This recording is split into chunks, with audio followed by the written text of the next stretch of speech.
Hello. Hello, hello. Hello, hi. Hi, hey, hello. Hi. Hello. Hello, hello, hi. Hope you guys doing okay, doing well. Hello, night. How you doing, night? Bonjour. Bonsoir. How you doing? How you doing?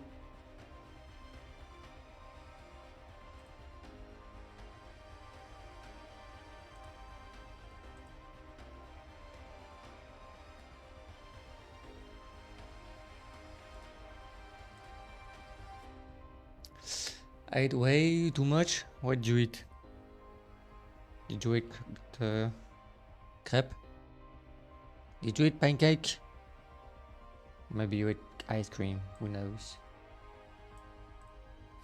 Who knows?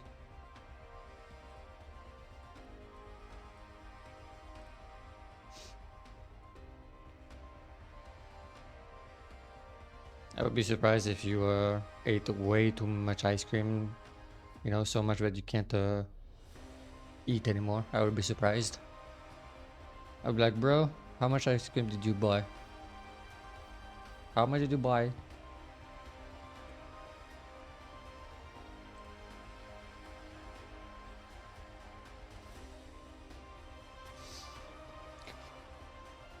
Chicken sticky rice, spicy stir fried veggies and noodles.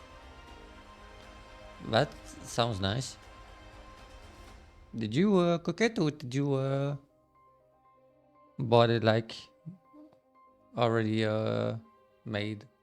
I want an entire pack of biscuit. Oh, that was the dessert, right? It was the dessert, right? Not the entry. But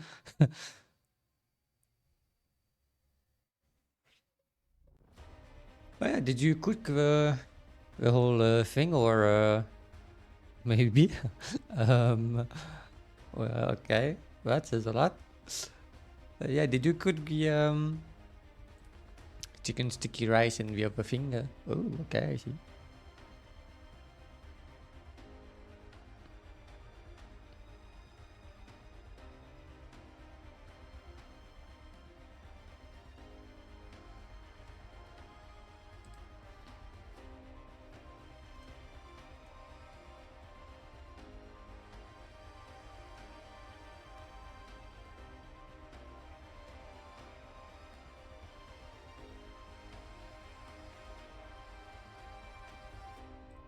Wait, people are sending me DMs again. And I got a haircut? Ooh. How long has it been since you didn't have a haircut? Are you like me that it takes you like 6 months to go back to your haircutter or do you go like every 2 months maybe? I wish I was like that, you know, but every time I'm like, bro, I'm lazy. I don't want to go. It's annoying, you know. 6 months? Okay, 6 months is a bit exaggerated, okay? I go more like every 3 or 4 months. It's just like, I'm lazy, you know, I don't like going, it's annoying. Even though you feel better afterwards, it's just, I don't know. I don't know. I don't want to go.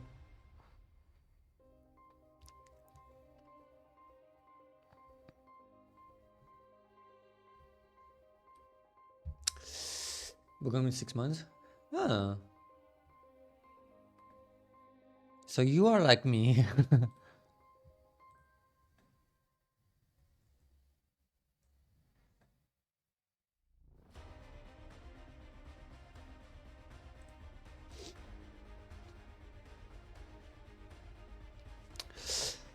Okay, I'm ready for the game.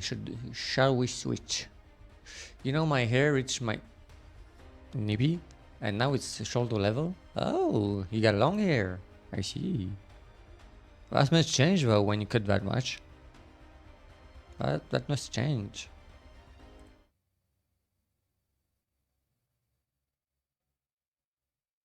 Oh. Uh, Wrong one. Our life, yes.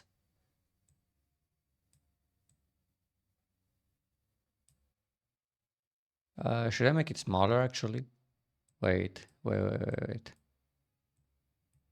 Okay, come back here, game. Actually, okay, let's do this. Okay. Sorry, I'm doing a few stuff.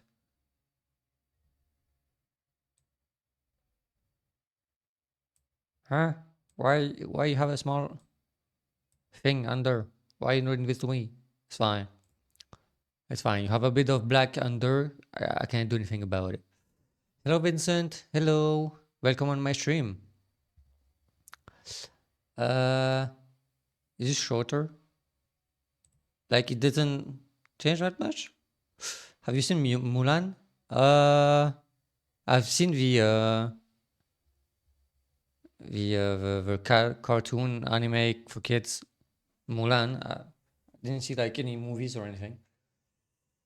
Thank you. I'm good. Glad to hear. What about you? I'm doing pretty good. I'm doing pretty good. Thank you for asking.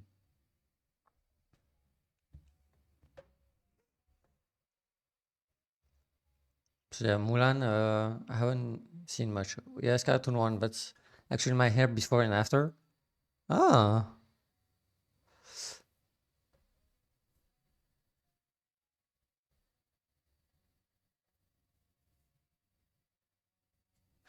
Our deal tonight will be a buff Mulan.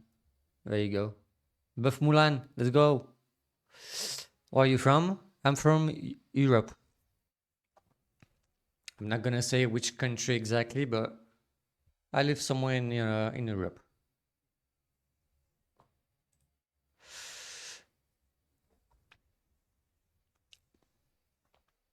So, the game. We played a little bit last time. Last week, when was it? Tuesday? We only saw the beginning of the game. So, let's continue. But by the way, I'm from the US. Isn't it like around noon in the US? Maybe even before? Did you just like when did you start streaming in general? I started 2 months ago. I started in the very first day of October, the very first Monday. I think that's the 2nd October. I think that's when I started.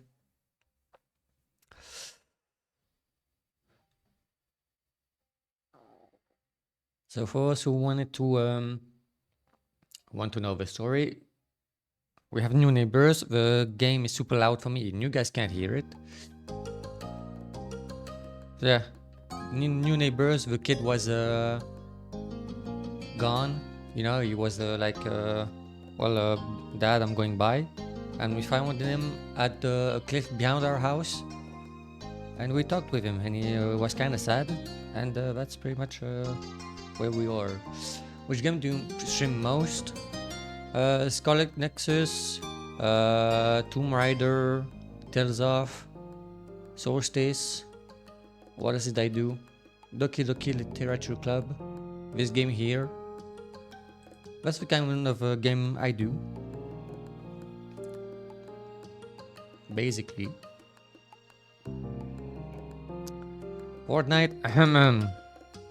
Stop, he actually believe you. He will believe you, stop. I've never touched Fortnite in my life. No joke. Nice games, thank you. And since starting this week, you can find every VOD on my YouTube VOD channel. What's your favorite game that I've streamed or like in general? In general, it's Legend of Dragoon, a very, very old game. And the one that I streamed, that's a good question. I would say maybe Tomb Raider. That might be the one I enjoyed the most. I think it would be between Solstice, Tomb Raider, or Scarlet Nexus. One of the three of them. That's the one I enjoyed the most until now.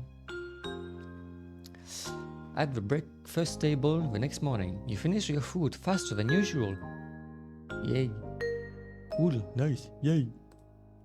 Your sister Lizzie had run out earlier to go play, but you stay put. I'm not moving. I'm staying right here waiting for my neighbor to arrive in my house. That sounded creepy. Today, just like your moms had promised, Cove was coming over to hang out. By the way, how are you, Nak? I'm doing good. A bit tired today, to be honest. I'm a bit tired. I don't sleep well lately, I don't know why. So yeah, slightly tired, but yeah, you know. I'm an artist. If you want me to commission you, I'm sorry, that's not gonna be possible. That won't be possible. Excited to see your new friend again, Jamie? Oh yeah, we choose the name of the game wanted us to choose. Well, yeah, I am. Relax. Start playing step 1, 2, and 3 using the relax. Okay. I just got a trophy for bringing relax. Thanks. Thanks, game. How sweet. I'm so happy he moved in. Thanks, Mom. I guess. Why are you both smiling like that, though? Okay. Well, with that said, are you done with your breakfast? I don't know, am I? Yeah, your bar was entirely empty, so you nodded.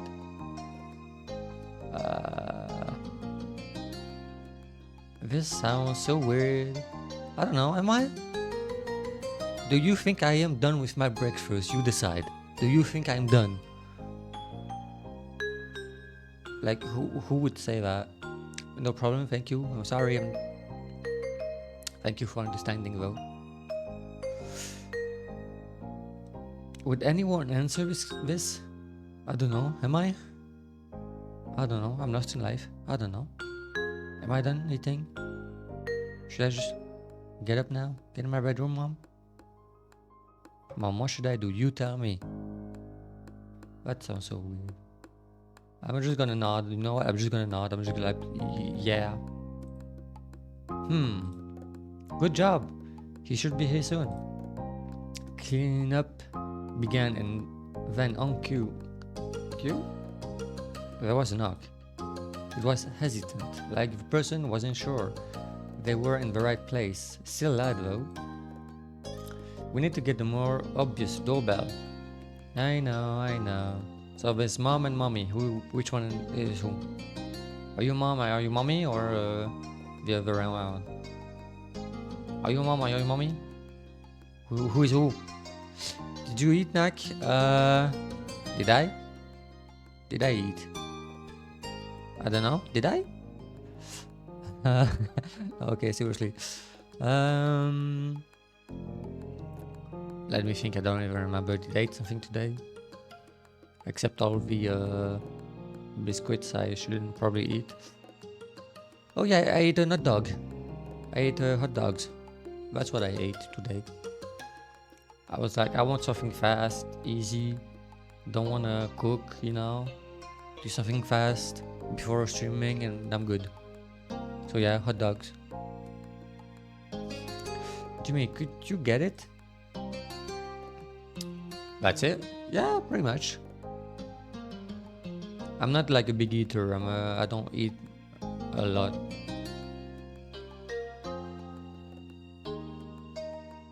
I mean, depends on what I'm eating. You know, if I'm eating candies, I might eat a lot. If I'm eating like normal food, I don't eat a lot. Which should be the opposite. You gotta eat a proper meal. I will, don't worry, I will. Just today I'm not that hungry, you know? My body didn't tell me not hungry, so I just was like, I don't want to be hungry on stream, so I'm just gonna eat something fast. Something fast, that's good enough. Good enough for now, until tonight. Wiggling out of your chair without really pushing it back, you made your way to the door.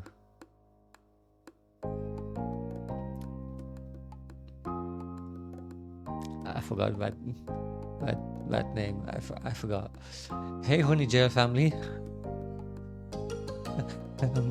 Can you not say it like that? I should have just put a normal family name. Oh, bro. Thanks for having us. Yeah, of course. I should have just put a normal family name. Shit. Mr. Holden, as your moms have called him, and his sons were here. Cove looked different in the bright lighting of your living room, and when he wasn't crying. He doesn't look very happy though. He knows us very well. Kinda true.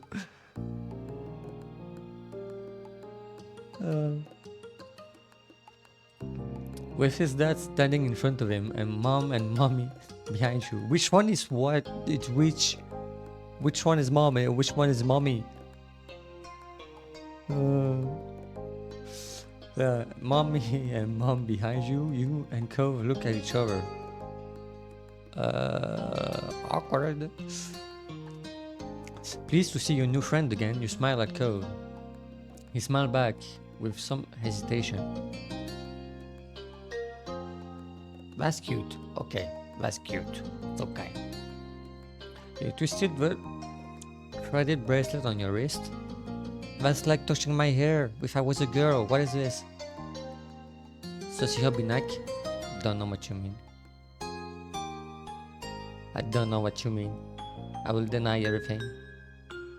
You twisted the crystal bead bracelet on your wrist. You twisted the flower bead bracelet on your wrist. You twisted the shell bracelet on your wrist. Okay, so I'm basically a fangirl. Okay. The threaded bracelet, that's yes. Crystal bead bracelet, that's a yes too. The two others, that's a no. That looks like I'm a beach guy, and this like I'm a field guy. No, I'm not. I'm gonna go for the threaded bracelet. That's more me. Let's go play in my room. Okay. Okay. Take care. Let us know if you need anything, you two. Do not come in. You and I, hubby? Are you cheating on me? What is even hubby? What is the definition of hubby?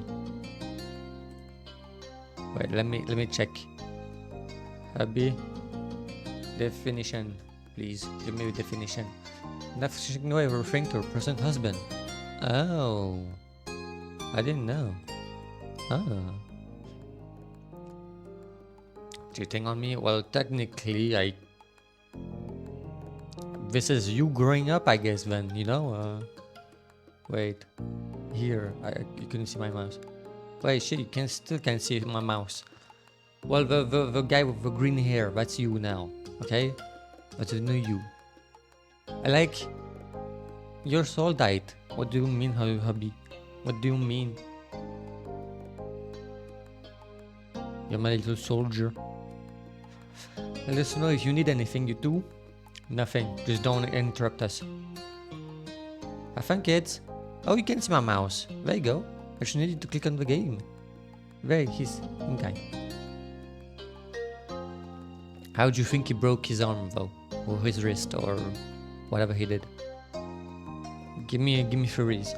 Do you think he fell off his bike? I'm gonna say he fell off his bike. That's it. See you later, son. Play nice. You led him. That was fast. You led him to your room. puffing out your chest a little bit at the sight of your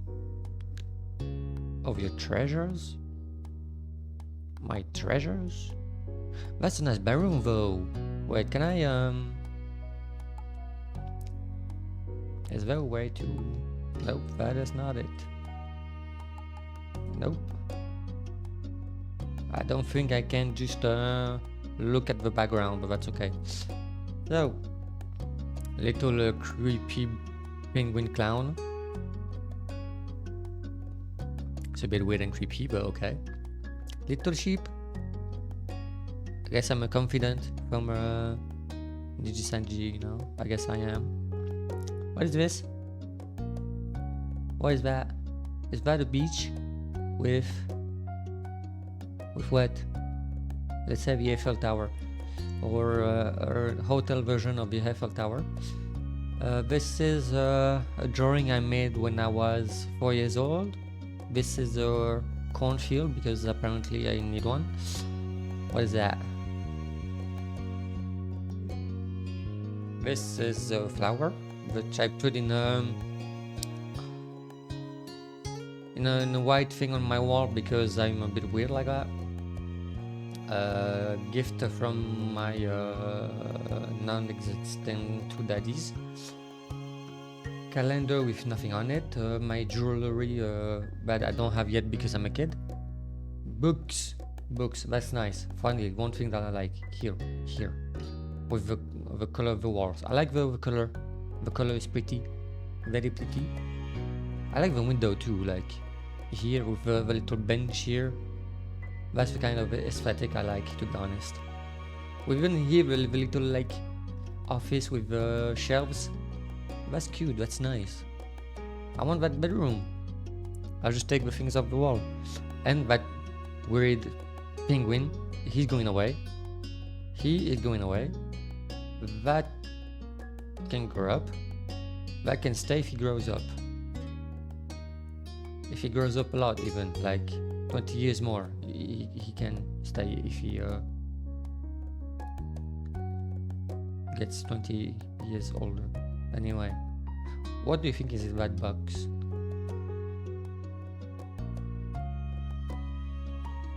Is it for school, maybe? Maybe. That's a really, really nice bedroom. I like it. It's nice. I like it. How would you rate it on 10? How much on 10? Tell me your taste. I would put 8 on 10. 8 is a good... Yeah, 8, yeah. There were lots of stuffed animals, a cool bed, a window to look out. It was a great room. You hadn't had anyone to show it to in a while, but you were really proud of it. I could be. Oh, I didn't notice there's like some kind of rug behind on the ground, you know, like a rug? Is that the right word? Well, anyway, there's something on the ground that looks nice. I like it. He leaned a little closer to one of your favorite drawings on the wall. Please don't, I'm shy. Ooh. I like this. Thank you. I drew that. Thank you, I don't. That would be weird if I put something I don't like on my wall. Carpet? Yeah, exactly. That's weird. I had a rug. What is a rug?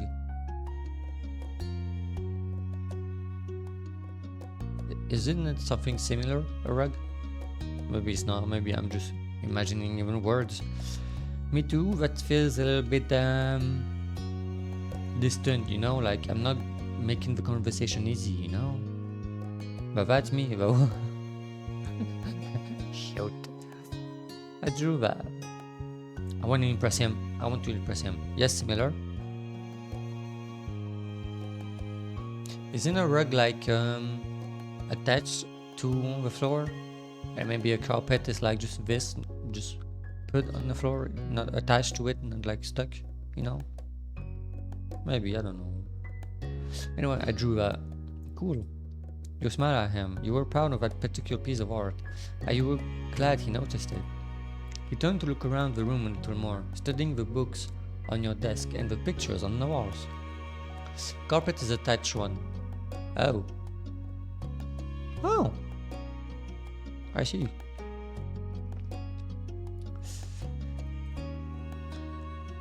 You started to feel a bit nervous. You feel the atmosphere was kinda awkward. You were glad for company. You hope he liked your room. Let's say this one. I like it. I hope I like it. Yeah. You had put a lot of effort into making your room as nice as it was. You hoped he didn't say anything bad about it. And that's when he crushed out your dreams. Then his eyes landed on the tiny box of beach things you'd collected, tucked away by your door. He took a step towards it, before hesitating and pointing at it instead. What's that? A hoard of stuff I found on the beach. Hello, Madillo. Hello. How are you doing today? How are you doing? Oh. Do you have any driftwood in there? What is that? Good, how about you? I'm good. A bit tired today. A little bit tired. But I'm good. Thank you for asking. Any driftwood? Is that just like wood that is drifting on the beach or something like that? No, driftwood makes sense in my head. Is that it? Dragging the box into the middle of the room, you and Cove flopped down next to it. I think so. Yeah, see? You just shot to a piece at the bottom, still covered with specks of sand. Neat, this is a good collection. Thanks. You can have it. It's yours now. You got the sense from the tone of his voice that he wasn't just saying it to be nice, or to be like Shiloh. Who's Shiloh? Who's that? Who's Shiloh? He actually meant it. Alright, I almost forgot. Shiloh's gonna be here today. Who's that? Is it our like best friend who's going to mess everything up? Shiloh? Is this friend? Or like her number one fan, I guess? Oh. That says a lot. Do I have to see him? It should be okay. I mean, he's Liz's friend, not mine, but you know. Come on. Check out my shelves some more.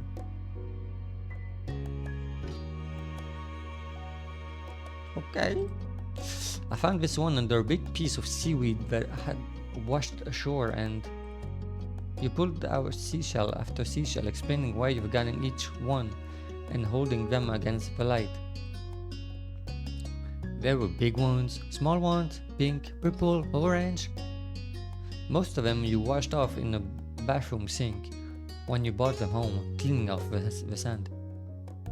Over the past years, you'd even learned some of their scientific names. Let's not know. The collection was so huge and varied that you had a lot of funny stories to tell for all of them.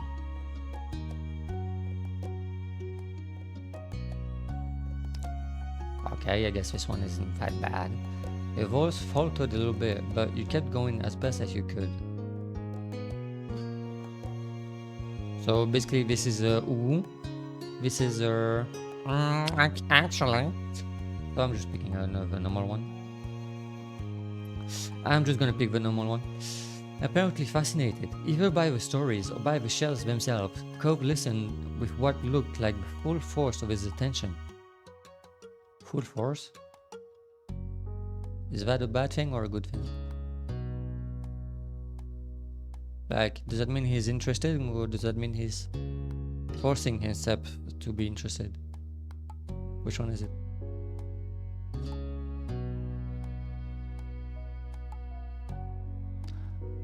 I'm gonna think he's just interested, like just naturally interested, or a lot interested. I'm gonna choose that one. Yeah.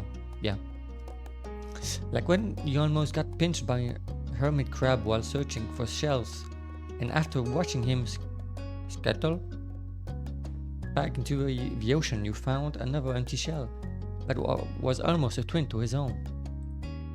It was a new experience to be the center of such dedicated focus. And Cove hadn't been mean to you, so you didn't mind. You smiled at him every now and then, while showing him your collection.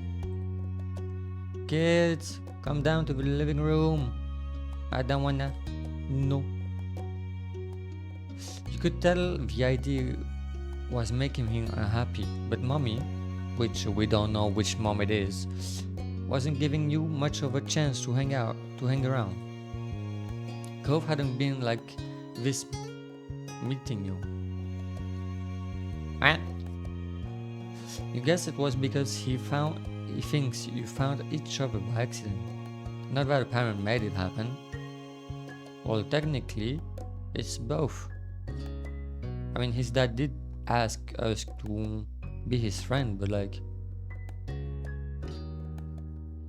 we did find him by accident, and we did kind of became friends by accident, so I guess it's kind of both. Mr. Holden must be right, and that telling Cove his dad was part of that would be bad. What? Must be right that telling Cove his dad was a part of that would be a bad idea. Okay, sure. That was a sentence and I did read a second time. Before you knew it, you'd both been escorted downstairs and deposited in the living room, ready for Shiloh's visit. Oh no, I don't like this. I don't like it. The two of you sat side by side on the floor of your home's entryway. I brought the box of shells. I want to keep looking at them. Aw, that's kind of cute though. Great. Okay, but be careful. Should I ask? Just great. Bust it open. We can keep looking while we wait for Shiloh. Cove reached in and pulled out a big orange shell. Oh. Like he hadn't spoken aloud yet. He turned to you and held it up, his eyes shining. I think this one is the best of them. That's my favorite too. I like a different one. I can show it to you. You can take it. Cove looked at you in surprise, his eyes going wild. Really? Sure, you like it a lot, right? But I don't want to take it from you, it's okay. I get the impression he was hesitant to accept something because he didn't know you very well. You insisted. No, it's okay for you. He's kinda cute though, look at him. He's cute, he has cute head. You pushed the shell against Cove's chest, willing him to receive the present. But Cove firmly shook his head and kept his arm tightly at his side. It was a battle you couldn't win, at least not today. Cove was your neighbor now. Maybe you could give it to him another time. For his birthday. I'm calling it. For the birthday. I'm calling it. The two of you were still sitting on the floor looking through your collection of beach findings when the doorbell finally rang. Cove jumped, startled by the sound. Since the person hadn't knocked, you figured it was probably Shiloh. He knew where to look for that. Is this friend? You nodded, but that didn't seem to make Cove feel better. It was already obvious that Cove didn't hide his feeling well. You could tell that he was thinking right away. This isn't a good idea. You'll be alright, he's here, can't tell him to leave. He's at our only door, and if you go upstairs, he'll find you. Cove glanced around the room, his eyes wide, and finally paused with his gaze locked onto the back of the house. I can go out the window. That's a weird idea. Why would you do that? Just say hi and then ignore him. He was already walking towards it. Scrambling to think of something to say, you stepped forward and paused. Do you want to break your arm? Shiloh is the least scariest person alive. Sure, Shiloh's gonna kill like you. I was say kill you like what?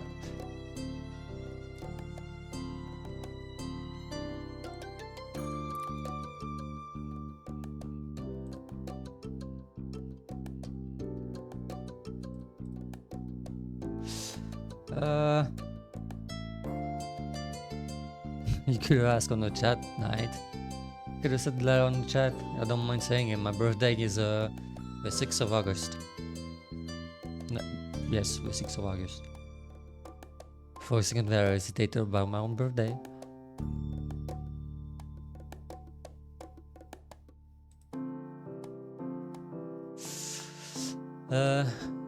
So yeah, cheer up. Oh, I'm all August 19th. Ooh. Oh. I guess so August 6th. Yeah. Yep. Cheer up, Shiloh's gonna like you. Or he's gonna kill you, maybe. Please don't get hurt. I'll come with you. Good idea, let's go. I'll come with you. Hurry, we'll see where we're going. Whoopsies! He glanced back at you, then nodded. The two of you made your way to the window together. It was much of a distance to clamber out, but by the time you landed gently on the bushes, you looked up to see that Cove was already taking off away from the house. He was fat, but you knew you could outrun him if you had to.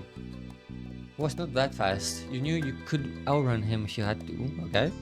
He's not that fast, but neither were you. At that speed, you weren't sure if you could go fast enough to reach him. I was gonna say the first one. I like that one. Go!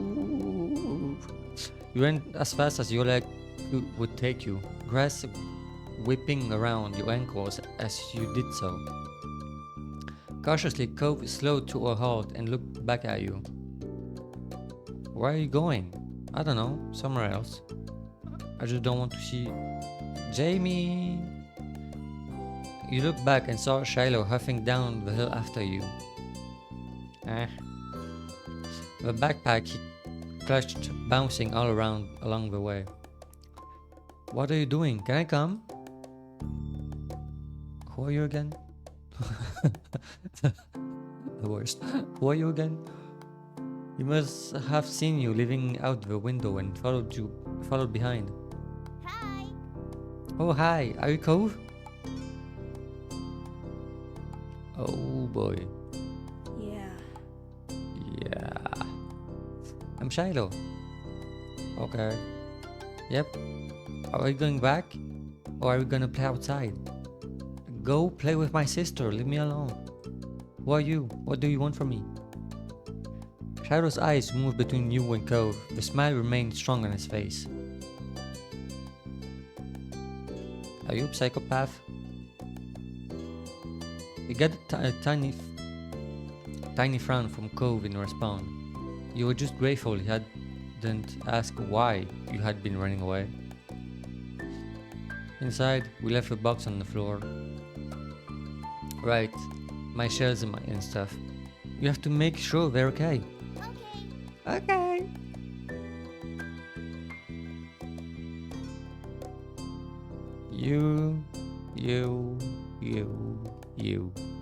You, I remember this. I will remember this. With Shiloh trailing behind, you and Cove headed back towards the house. The plan for the afternoon, at least as far as you were concerned, was to sit, not be sick, but to sit and look at the beach. Things some more.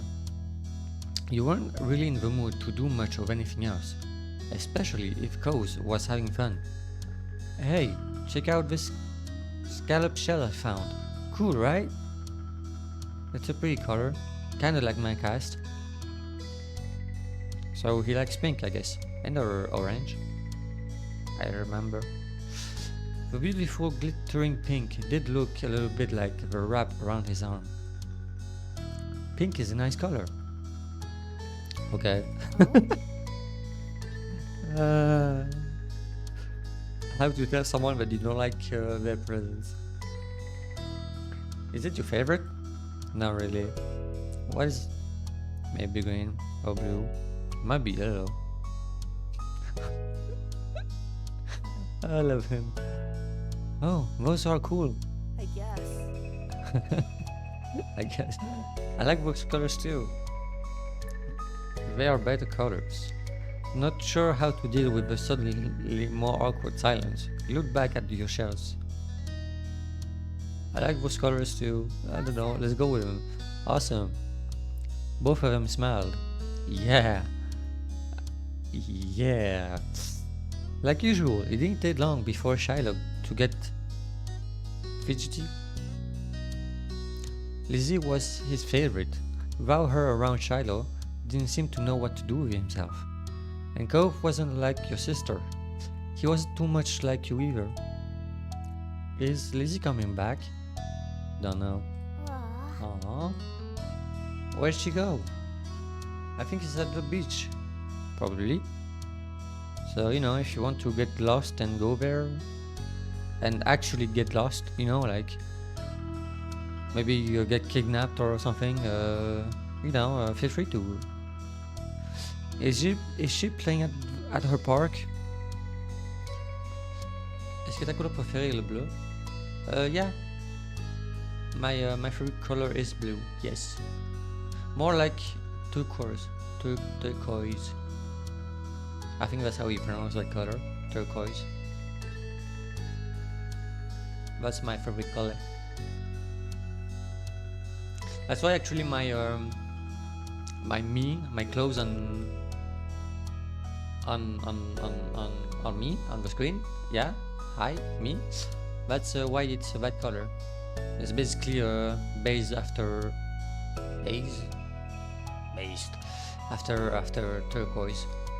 turquoise blue. Very cool. Yeah, that's my favorite color. Cove's eyes lit up at the mention of the park, and he looked towards you. There's a park? Yep, but it's old. Can you show me? I wanna go. He started getting up before you had even answered, and Charlotte jumped up beside him in excitement. Oh, these two are about to become besties. I see them coming. I see them. Really? You do too? Right, Jamie?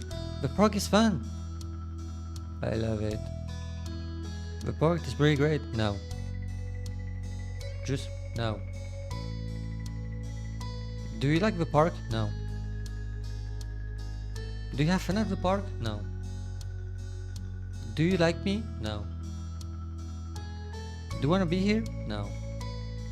Do you like the park? No. I love his answer. I love it. The park is pretty great. Do you like me? Of course I do. You're soul diet. How can I not? Huh? You're the exception. The park is pretty great. Aww. Ooh. Ooh, ooh, ooh. I feel like saying no is going to a wrong answer. I love it is the wrong answer too. I don't love it. I don't love it. I don't. Yeah, it's right at the beach. So there's lots of fun stuff to do and lots of sand. So can you go eat some sand and leave us? Like get lost? Kindly? Like whoops. Bye. It has a jungle gym and a bunch of swings. That sounds like it could be cool. So, are we going to find Lizzie? I don't know. I never really wanted to see her. I just wanted to check the part out. Adrift without any direction, Shiloh finally turned to you. Okay. He picked up both boys wanted to go. It was only fair. After getting permission from your moms, the three of you were ready to head out. What a short walk to the park. Lizzie had convinced your moms that it was so short. She could... Whoops, no. She should always be allowed to walk there by herself. When you found her, she was hanging on, the jungle gym, swinging back and forth. Hey, Lizzie. Her face lit up when she saw you, her big brown eyes going wide. Jamie, Shiloh, sorry. Hi. Hey. She dropped to the ground and landed with a soft thud in the sand. In a split second, Shiloh had abandoned you two and scrambled over to stand by her. Okay, so my sister is basically going to marry Shiloh. I'm calling it. These two are getting married. You were used to being left out when it was just the three of you, but now Cove was here. You wondered if he would leave too. Who's that?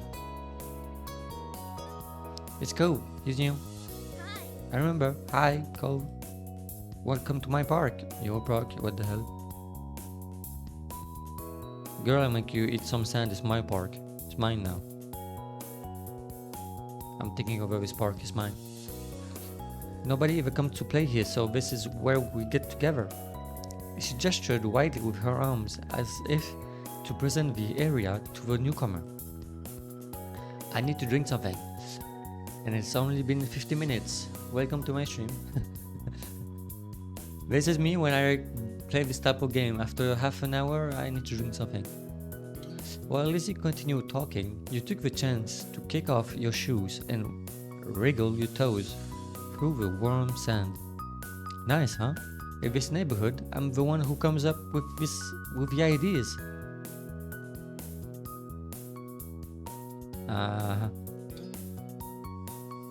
Slurp. You kinky. You horny gel. You and the horny gel right next to mine. Like you and I are probably like horny gel neighbors. That's what we are, neighbors. Horny gel neighbors. Nice, huh? In this neighborhood, I'm the one who comes up with the ideas. You are? Uh-huh. Yes, I am. Who else could handle the job? Lizzie is the oldest. By a lot. My mom said you're Jamie's age. Yeah. Thought so. I'm still the only one in this group with double digits. So you're old, I get it. What about other kids? I'm just thinking about slurping tea, hey, yo. Yeah.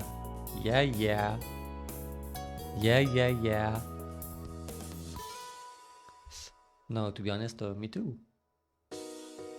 Is slurping tea though? Tea is kinda hot to just slurp it with your tongue or something, or like whatever you wanna slurp it. Be careful. No, don't burn your tongue, you know, like. Sure. I stopped talking because I was like, what the hell am I saying? What the hell am I saying? Like, this sounds way more weird than what I wanted to be. Yeah, sure, bro, you were thinking about tea. Absolutely, yes. Or maybe a hot choco, you know? Maybe we can just... I'll stop talking.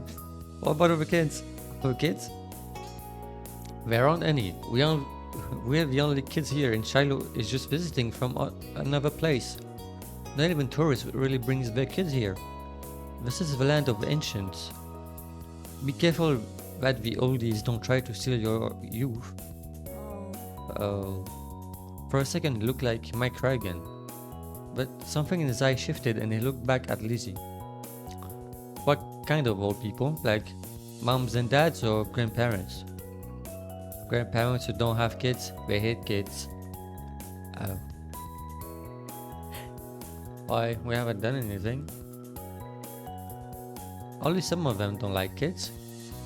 Stop saying stuff like that. You're gonna upset him. Yeah, they're really bad.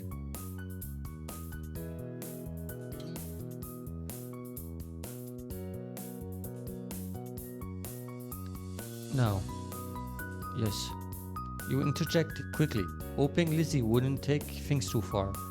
Cove sniffled, his forehead creasing with worry. Lizzie was staring Cove down, but Cove wasn't even looking at her anymore. He didn't seem to care that she was there. He went into his own head. Shiloh was next one to speak, completely unaware of the situation. I met Lizzie and Jamie in school. You see tons of kids there once summer is over. I don't want to go to new school.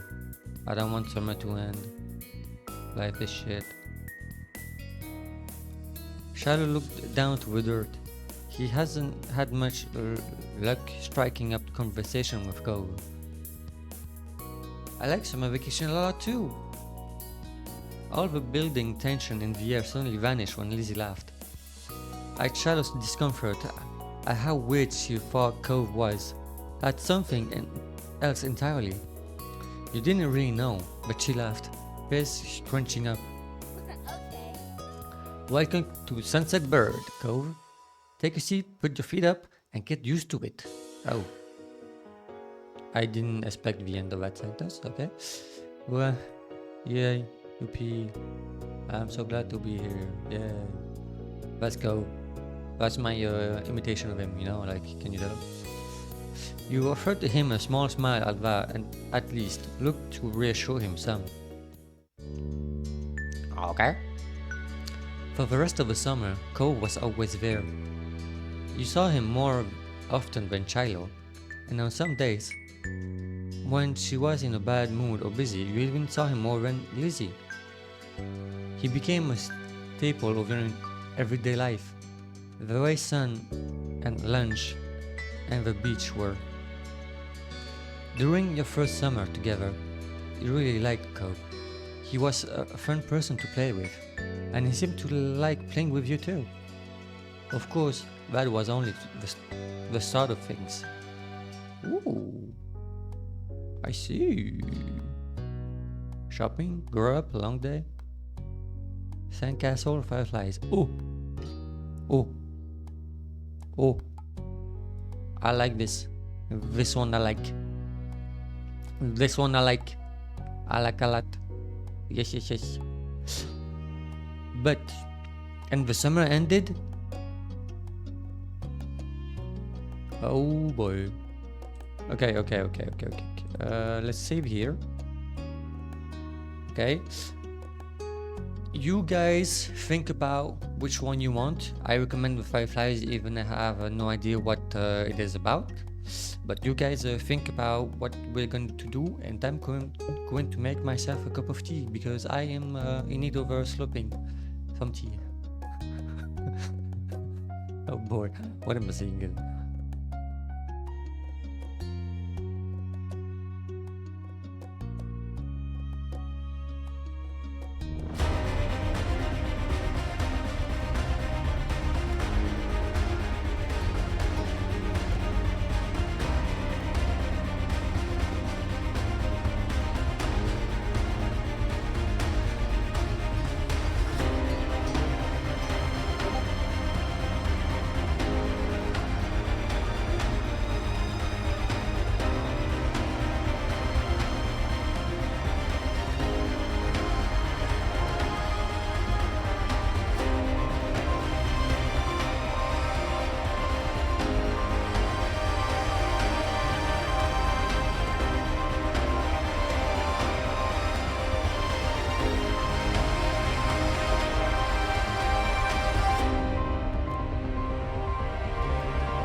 And once again, I forgot to mute the game over BGM. So you had both in the same time. I hope you're happy. Yeah. Have fun. I'm going to ignore that.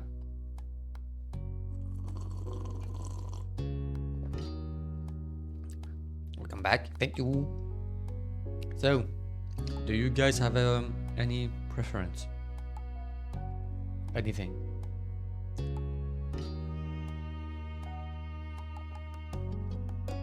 Welcome back. Thank you. Thank you.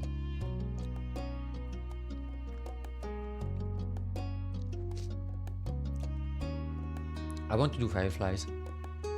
Like shopping, yeah. Growing up. Oh, grown up. Yeah. Long day. That could be nice. Sandcastle. Listen, I know we're kids, but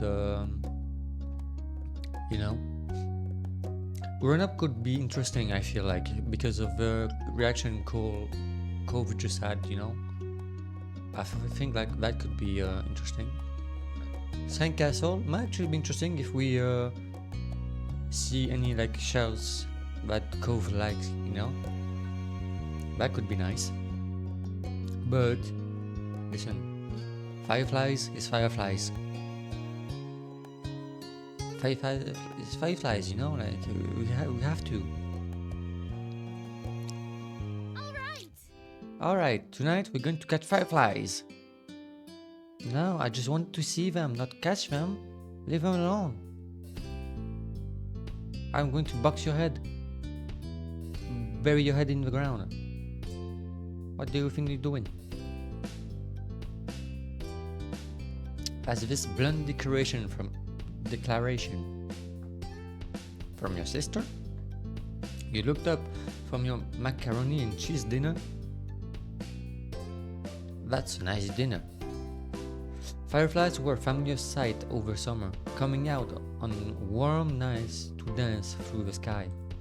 Tonight was particularly balmy, I don't know. You knew there were bound to be a ton of them around. Yeah, I can already see them in the background, like here and here and here. Oh, you are you? Oh, that's mom. Okay, nice. That's mom, and the other one is mommy. Yeah, you started eating faster. Looked over at your mom's. You pushed your food around your plate. No, food is good. Food eating is good. Pasta, macaroni is good. We need to eat more. Looked over at your mom's. Well, yeah, eating faster is bad. You shouldn't. Just take your time and you'll go when you're done. Yeah. I just look over at my mom's. I should be like, mom, mommy, mom, mommy, mom, mommy, mom, mommy. Say yes, mommy, mom. Say yes, mom, mommy. Say yes.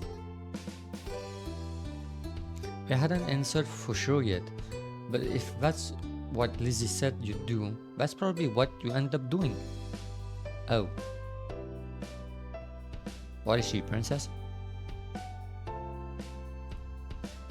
Lizzie was an expert at getting her way, having mastered the art of it by the time she could talk. Oh. That's a good idea, Lizzie. Can we... Mr. Honeygel?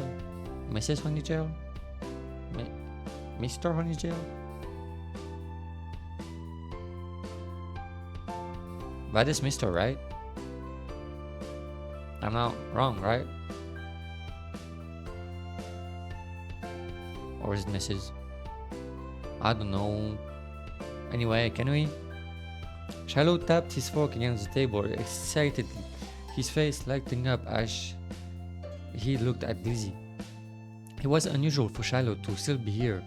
Like always, his mom had to bring him over really early in the morning before her job started. Oh. But normally, she would have picked him up by now. She called before dinner to let your moms know she'd be late. You didn't hear why. She probably more work things, or she was under her boss desk. Who knows, maybe. You thought maybe getting to hang out with Shiloh for longer is what made Lizzie want to keep running around outside.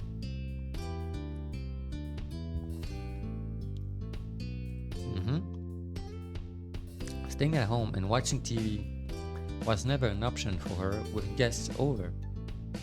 That's why you were pretty sure she'd get your moms to agree. Wow. Well, it's already so dark out there. Lizzie gave mom the best puppy dog eye she could. That's your puppy dog eye? That's your puppy dog eye? You need some work on it. It's not working. You need to do better. Come on. Do better than this. Come on. You can do it. Come on, sister. Come on. Slowly spooning mac and cheese into her mouth while you waited there for their response. There. Let them go. Nights like this don't happen every day. I like this mommy. I like her. Your parents exchange a look. Then mom eventually, sighted and nodded back. Yes! Fine. Fine. Just make sure you sound the hill behind our house with all the puppies. Okay? Duh, mom. That's where most of them are. The idea had only just been planted in your head, but already you could just picture all the glowing lights spread out in front of you, like the fairies from the bedtime stories mommy read sometimes. Lizzie and Shiloh started digging into their food, and it soon became a race to see who could finish their dinner first. Isn't that great? Aren't you excited to go outside and play, Jamie? You gave a non-committal shrug. A non-committal shrug. What the hell is that? Jamie is just mad cause I always catch the most. I'm going to beg you to bury your head in the sand. Lizzie boasted proudly, her mouth full of food, and Mom gave her a stern look. Thanks, Mom. Elizabeth? Elizabeth? Just numb on your food and shut your mouth. A knock on the door interrupted Mom before she could, no doubt, told your sister. I'll get it.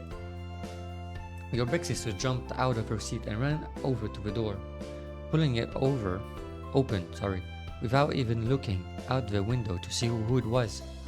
Huh? You shifted in your seat to try and get a glimpse of the unexpected guest. Hi. Good evening, Cove. Why you still look sad? You've been here for the whole summer. What the hell? Your mommy had already walked to the door by the time you managed to see past Shiloh's flappy hat. Oh, Cove. Hi. You're here. Cove smiled at your enthusiastic greeting, and you hoped Mommy would ask him to stay. It didn't matter why he was there. It meant he could join you all in catching fireflies. Then, for a few seconds, Cove said nothing. He only stood there and looked up at your mommy with a face almost like he was considering turning around and leaving. What the hell? My dad told me to drop this off because I guess he borrowed it from you. Cove took a family screwdriver from out of his large side pocket. Eyes now dropped to the floor. We left ours back home when we moved. Great, thanks, bye. Sis? What the hell, sis? She's not a real one. She's not the real sis. No. She's not a real one. No. Thank you. Here, why don't you come inside for a bit? Lizzie crossed her arms and lifted her chin. Cove shrugged and Mom stood from the table too. I gave your dad a call to let him know you got here, alright? Cove shuffled foot inside, eyes remaining on the ground. Mommy closed the door behind him. Hi.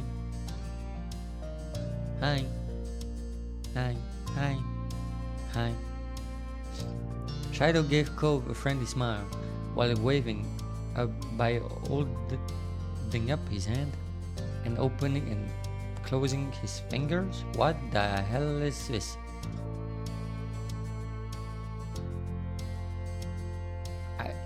Listen, the waving hand I understand, but why are you opening and closing your fingers? What kind of waving hand is that? Hello, I'm waving my hand. I want to grab your boopa. Hello.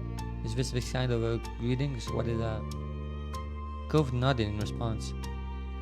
Cove, are you going to catch fireflies with us? You could come outside with us if you want to.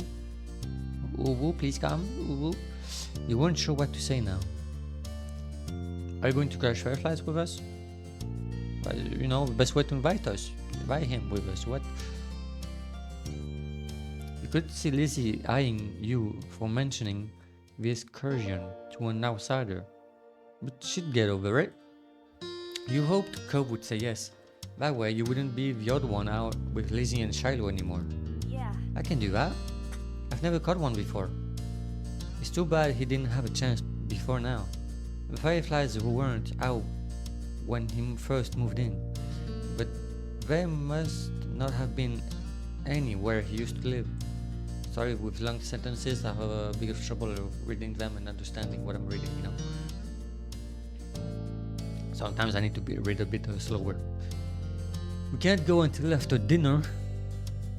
After she pointed this out, Lizzie walked back to the table and took her seat. There weren't much left on her plate. Since this was very true, you decided to finish up your own stuff as well. Cove stepped closer and eyed what was on the menu for your family's meal. Have you eaten yet? Yeah, my dad and I ate earlier. It tasted bad. Tasted like shit. He needs to learn how to cook. What did you have? Eggs. Oh, okay, I was actually right. He knows to learn how to cook. The clipped one-word answer seemed to discourage Shiloh from asking any more questions. His eyes slowly wandered back to the last scraps of food on his plate.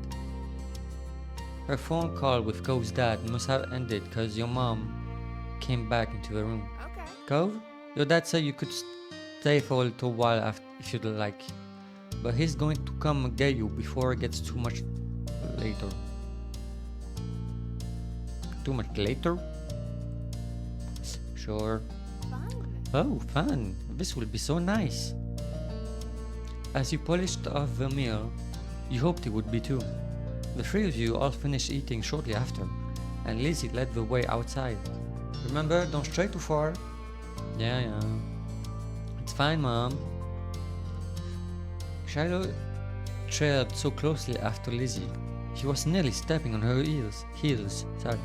Cove hesitated at the door. Coming? After a moment, he did. Bye, children. Now me and your mommy will go into the bedroom. I'm joking. The two of you were a good 10 or 15 feet behind Lizzie and Shiloh by the time you walked outside. You pushed the door shut behind you, watching their figures get further and further away. Hurry up! You're so slow, Jamie. You don't have all night. Fine. Shush. You started to run when you heard Lizzie's voice calling you, but paused when you saw Cove still walking at a relaxed pace. You're not gonna come? You tugged him along. You walked with him, you waved at him to hurry, you ran off. That is the worst thing I could ever do, like, bro. You waved at him to hurry? Like, no. You walked with him? What do they mean with tugged him along? What do they mean? What does it mean? Let me check. Let me check. Let me check.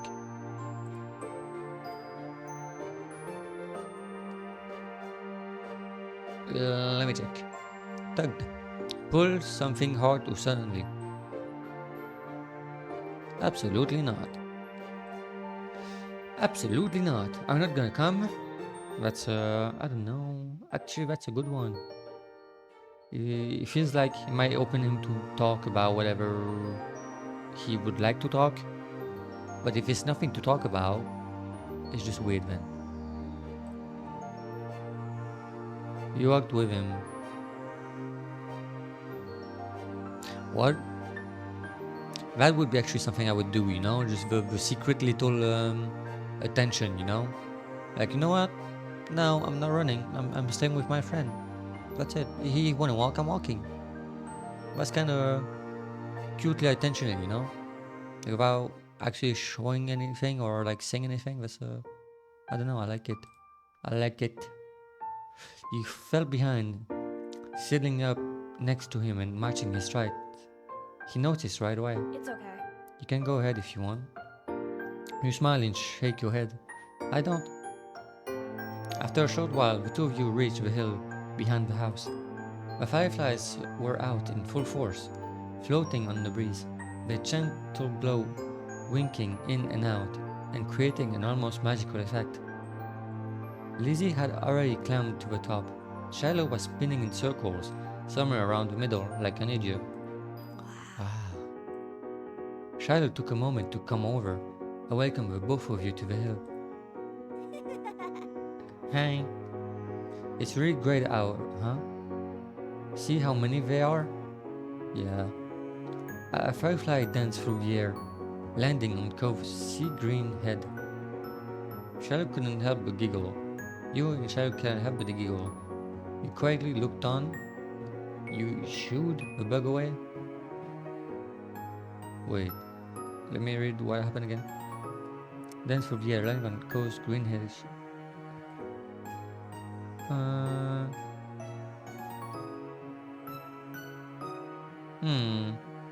That's a tough one. The last one is now. Why should I just a little firefly? You know? Why should we? But I don't know if a giggle is the right thing though. I mean, there's no right solution or right answer, but it's like, do I want to say that? Do I want to giggle at something like that? You know? Do I want to?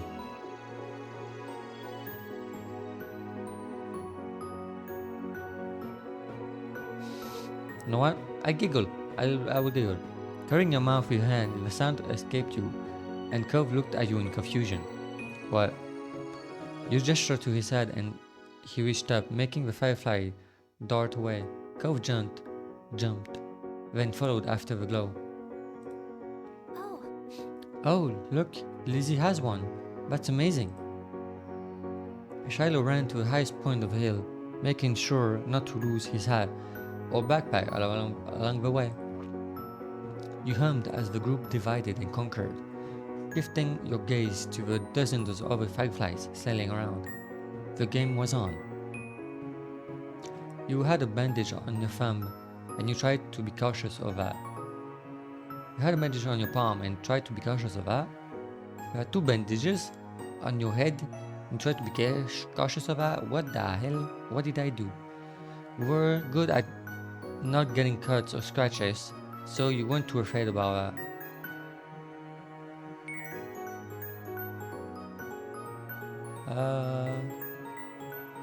I'm just not gonna be worried, you know? I'm just gonna be like, yeah.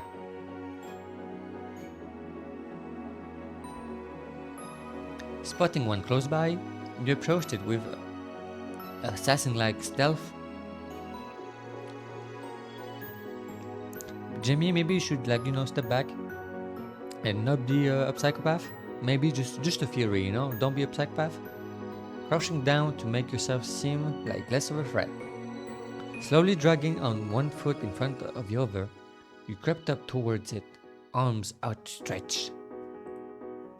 You closed your hands around the little glowing orb, careful not to crush it. The fireflies landing on your palm, almost docile, and you stared down at your prize in delight. His tiny legs tickled your skin, and you giggled at the sensation. Cove kept up with his own target, but when he tried to grab it at his spin cast, waved awkwardly through the air, foiling his effort to clap his hand around the firefly. Wah! Cove watched it vanish into thin air, with a dissatisfied expression on his face. You encouraged him to try again. You told him about the firefly you had. You made a joke about what happened. You did your own thing. Um. Um, um, um, um, um, um, um.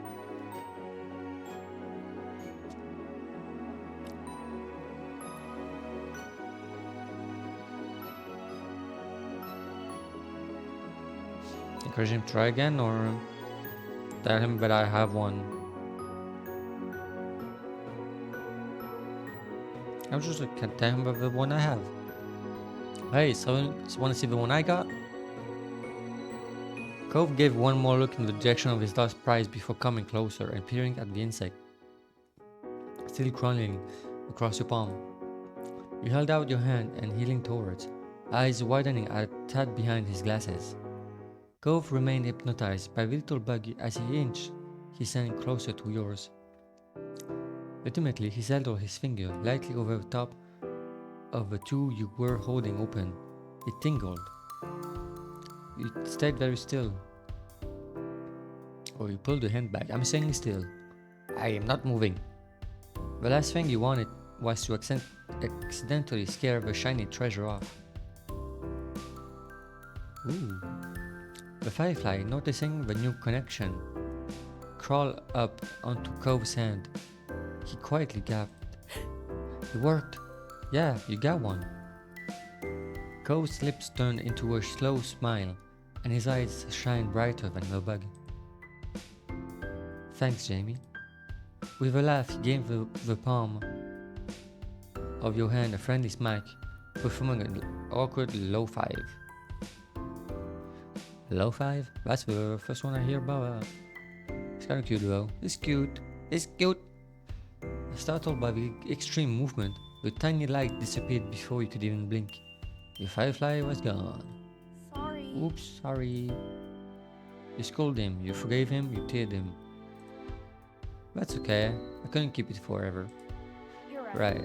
Bugs have to stay outside. Let's get another. Sit, collect more.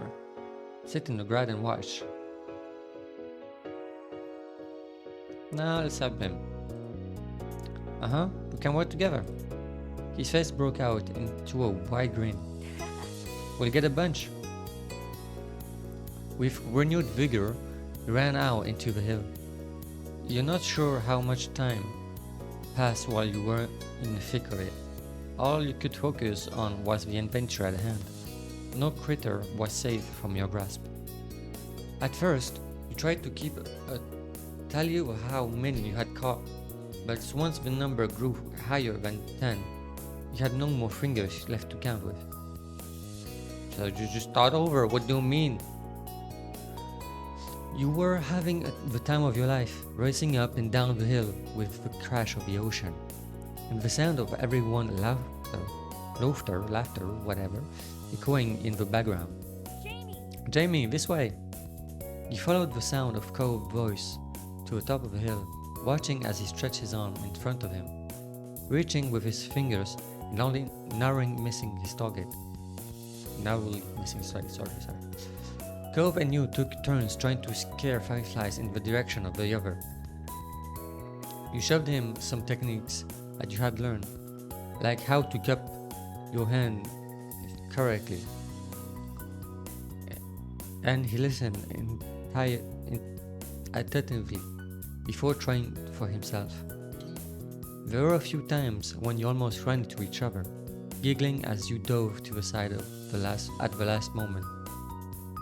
Luckily, disaster was avoided each time. It was an overall huge success, with the both of you catching multiple fireflies each. Eventually, the fireflies began to thin out, and your energy started to lapse. You decided it was time to call off the hunt. Cove didn't complain. He breathed in heavily and his face seemed really flushed. But it was fun, a lot of fun. You smiled at him broadly, happy that he had enjoyed the activity. Yeah, it was. Come on! Jamie Cove, get up here, we're gonna have a race. No, you go. I'm good. The shouting caught you off guard. It had been quite a while since you heard from Lizzie and Shiloh. You glanced over to see them both standing on top of the hill again. Lizzie beckoning to you with quick hand gesture. If she was like that, you knew there wasn't much room for disagreement. Up the incline you went. From the corner of your eye, you saw Cove was coming as well. He didn't care for Lizzie a lot. He thought he might be intrigued just by the idea of a race. Yeah, right. Hi. Hi. Cove. Hi, Cove. You can't roll down the hill. You could hurt your arm again.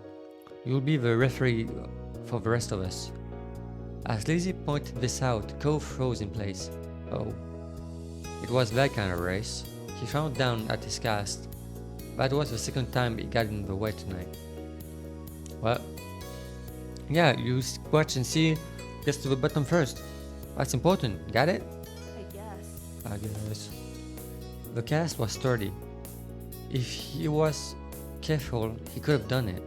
Lizzie might have been just been looking for reason to make someone else the referee. But it was already decided. You got into position for the race. I'll stay with Cove. I'm gonna do something else. I'll stay with Cove. Really? Ready? Why? You don't have to. It's okay, I want to watch. Yeah, rolling down the hill is not my thing. You moved beside him. On top of the hill, even though Lizzie eyed you and made a face. That's not how races work. We only need one referee. Shrugging your shoulders, you refused to budge, and Lizzie let out a huff before throwing her hands in the air. Fine, I'll be the winner, whether you join or not. Yeah. Lizzie moved to lay down, and Shiloh did the same. Cove stood slightly to the side to get a better vantage point, and stood next to him. Count down. Cove stood up a little straighter. It seemed like he was taking his newfound referee duties seriously. 2? No, absolutely not. What? I read 2 and I was like 2, 3, 2, 1, go. Lizzie and Shiloh took off, letting gravity do the work, rolling at a high speed towards the bottom of the hill. Roy and Cove leaned forward to watch them go, eyes peeled for which of the two would reach the bottom first. They were both neck to neck, until about halfway down the hill, Lizzie started to veer off to the side, giving Shiloh a huge advantage. She obviously hadn't noticed a thing, and as soon as Shiloh reached the bottom of the hill, he jumped up excitedly and threw his hand into the air. I won! Almost immediately, he fell back into the grass, still dizzy from his roll down the hill. I can imagine that. Lizzie stomped out of a bush she had ended up in, spluttering angrily and brushing leaves from the front of her dress. Not bad, you got lucky. Let's do it again and see who wins for real. Kids, it's time to come in. No. You snickered, feeling grateful you hadn't been part of a mini debacle. You caught Cove's eyes and saw that he was doing the same. It had gotten late and was beginning to feel just a bit chilly as you made your way out of the hills. But the cold in the air hadn't dampened anyone's spirit. The four of you walked back home together, side by side, down your neighborhood street, discussing the evening with each person trying to prove that they were the only one, there was no only, Knack. The one who caught the most fireflies. I need to drink.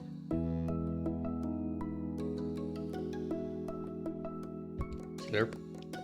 Slurp, slurp. You knew that whoever did catch the most didn't matter much anyway. All that mattered was that you all had a good time, which, judging by the smile on everyone's face, you did. Ooh. Okay, so nice. I don't have to. I didn't have to pick like just one, so that's cool. I'm kind of curious about these though, but just the DLC. That's the DLC. Okay. Let's do grown up. Yeah, let's do it. One sweltering summer day, you were in your living room with Cove, listening to the sound of the birds shattering outside the window while you lay across the rug on the floor. Cove's dad had dropped him off earlier, and your moms had left the two of you along with Lizzie to play amongst yourselves. It had been too hot to go outside in the afternoon, at least according to Mommy. So your sister was starting to get impatient waiting for her golf class that evening. The three of you had trouble finding something fun to do. The beach and the playground were off limits, and you felt that it was too warm for anything like playing with your fuzzy toy animals. Then suddenly, a light came to Lizzie's big brown eyes, and her smile spread wide across her face. Having an idea gave her a new wave of energy. Lurk, thank you for looking, Knight. Thank you. Having an idea gave her a new wave of energy, yes. Since we're stuck inside, we should be adults. Then don't play outdoors anyway. They don't play outdoors anyway, okay? They're always inside and telling everybody they're too busy to play. Why? Why? Duh. I said why. And it'll be fun, duh. What do we do inside that we don't? Besides, use the phone a lot. Excluding a small half, Lizzie decided to ignore Cove. What do you think? Jamie, what do you think? Do you want to? Said Cove, that doesn't sound fun. I better come with something else. I don't know. I want to. What are we doing?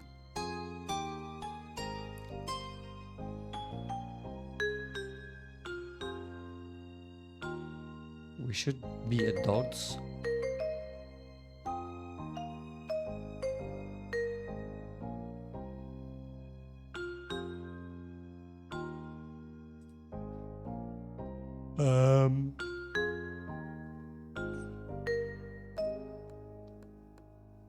I have no idea. Please, Jamie. When I have ever had a bad idea? All the time, probably. Whenever we play with you. Ouch. I wasn't asking you. I tried, but that sounds boring. Okay, I'll stay. Sorry, I have other stuff to do. He kept hesitating.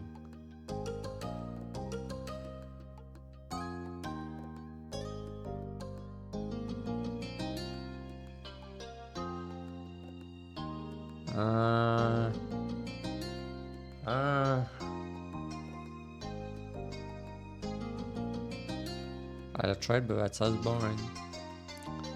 It's not gonna be, I guarantee. Lizzie seemed more determined than ever, and you could only sigh. Satisfied that neither of you were about to bail on her, Lizzie thought over her options while you watched. After a few seconds, she clapped her hands together and beamed, apparently, having settled on something without asking either of you. Okay, I'm gonna be a professional golfer.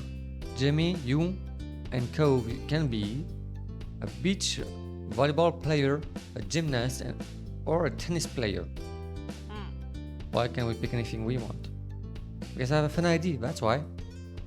And we have to play sports as adults. Yep. There's other kind of sports too. Right? Isn't this the same? What do you think, Jamie? Don't those choices sound super cool? You won't be that, huh?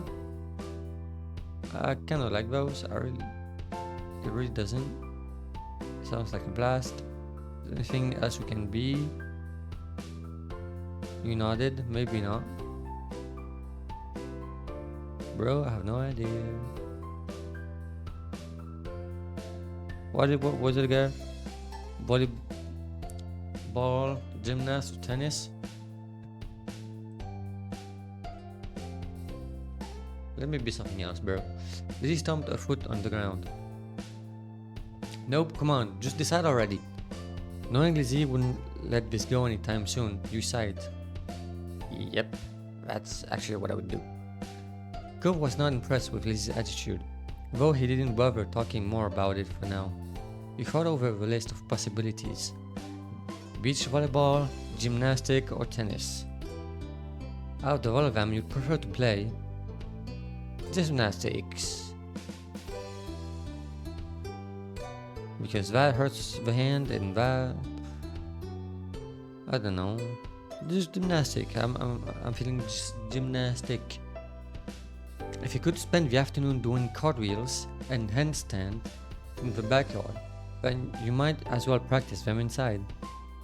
There wouldn't be as much space as there was outside, but you could still try. Yes, that was clearly the top option. Okay, I'm gonna be a gymnast. Alright! How about you, Cove? I picked volleyball. I should've known. Okay, so Jamie, you're a famous gymnast, and Cove, you're a popular beach volleyball team. And this ponytail bobbed when she proudly stretches her arm wide. We're Olympic athletes who just competed in the Olympics. Cove didn't seem all that impressed with the announcement. He made a face and adjusted the glasses on his nose. That's really specific. Rude. That's what makes it fun, anyway. Lizzie marched back and forth in front of both of you, getting lost in her own imagination. I won all gold medals, and people are calling me the next Mickey. Who? Someone. Who's that? Please do not tell me. In a way I want to know, in a way I don't want to know, so don't. Lizzie stopped on the spot and turned on him, her brown eyes shining with impatience. Doesn't matter if you know who she is. It's a golf thing. You guys won medals too. Cove, your team was bronze, and Jimmy, you barely missed out on the gold and got silver. You. I don't like you. It's more real if we were not in first place. Silver sucks. I don't want silver. I'm okay with that. Hey, we can do better than silver. Silver's not bad, nice. You stay silent. You pouted at Lizzie, unhappy with the decision. Jamie's right.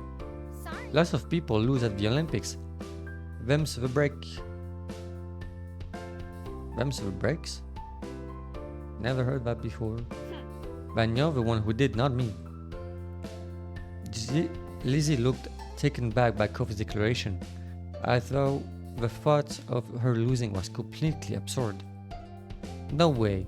Wouldn't make sense. I'm already practicing my golf game. She took a golfing stand to make her point, pretending to swing her club and hit an invisible wall. So what kind of house do you want to live in? Cove hadn't changed his mind about winning. The thing about where he'd live as an adult appealed to him. Apparently, because he looked back at Lizzie with some anger fading. I'm going to live on the beach. Lizzie made a face at him, poking out her tongue. That's kinda boring, you already have that. No, looked like the normal house. Here with a street on it. Right on the sand, by the water. Just like that, all the tension was back. You hadn't even had a chance to choose where you would want to live. That's not very fun or smart, Cove. You can't live on a bunch of sand and shells. But I want to, and I will. Cove narrowed his eyes at Lizzie, even though she stood half a head taller than him. You didn't give out a list of things to pick from this time, so I'm going to pick that. Why are we even playing pretend if we can't imagine anything? Jeez, well, I'm gonna live in a mansion far away from here and far away from you. Are they like an old couple fighting? What was this? One with an indoor pool, the place to practice my inwards winning golfing. It's not fair. How come you were yelling about mine when yours is even more impossible? Lizzie's face flushed red, her hands bailing into fists at her side. It is not impossible, and it's better than yours. Disagreements always seem to crop up, but the two of them were together, and you always felt like you were stuck in the middle.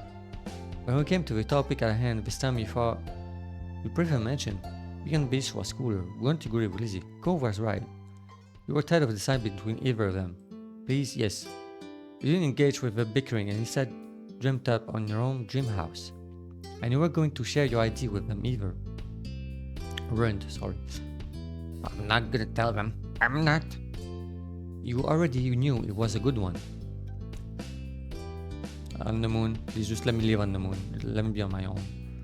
You can swim wherever you want if you land on the beach. You can still swim anytime we want from where we live now. Being a little bit closer to them doesn't mean anything, says you. The two of them scowl at each other. Your wings are unreasonable. You. I don't want what you want. I don't get what you want, sorry. This game doesn't make sense. It does. You have to be realistic. I said that. But you're not. You had no idea what to do to make them stop at this point. It seemed like the two of them would just keep working each other up as long as they could.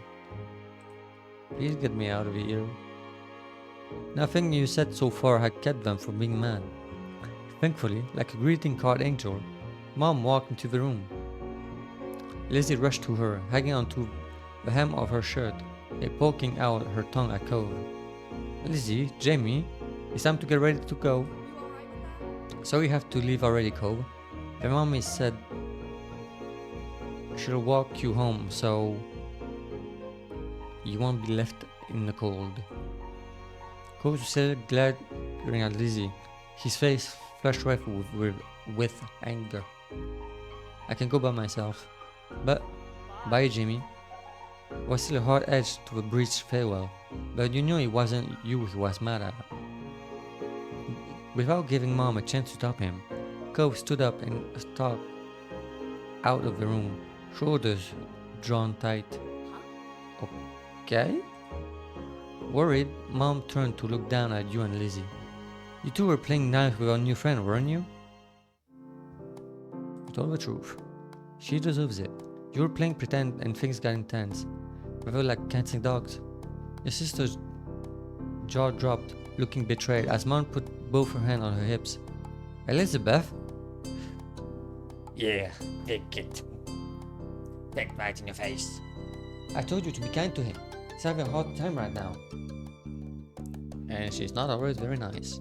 His mouth closed back up, replaced by a tiny frown. I know, I tried, but he was... No buts. You both know you can show someone a great time when you put your mind to it. We're going to apologize to Cove and his dad over the phone when he gets home from work tonight.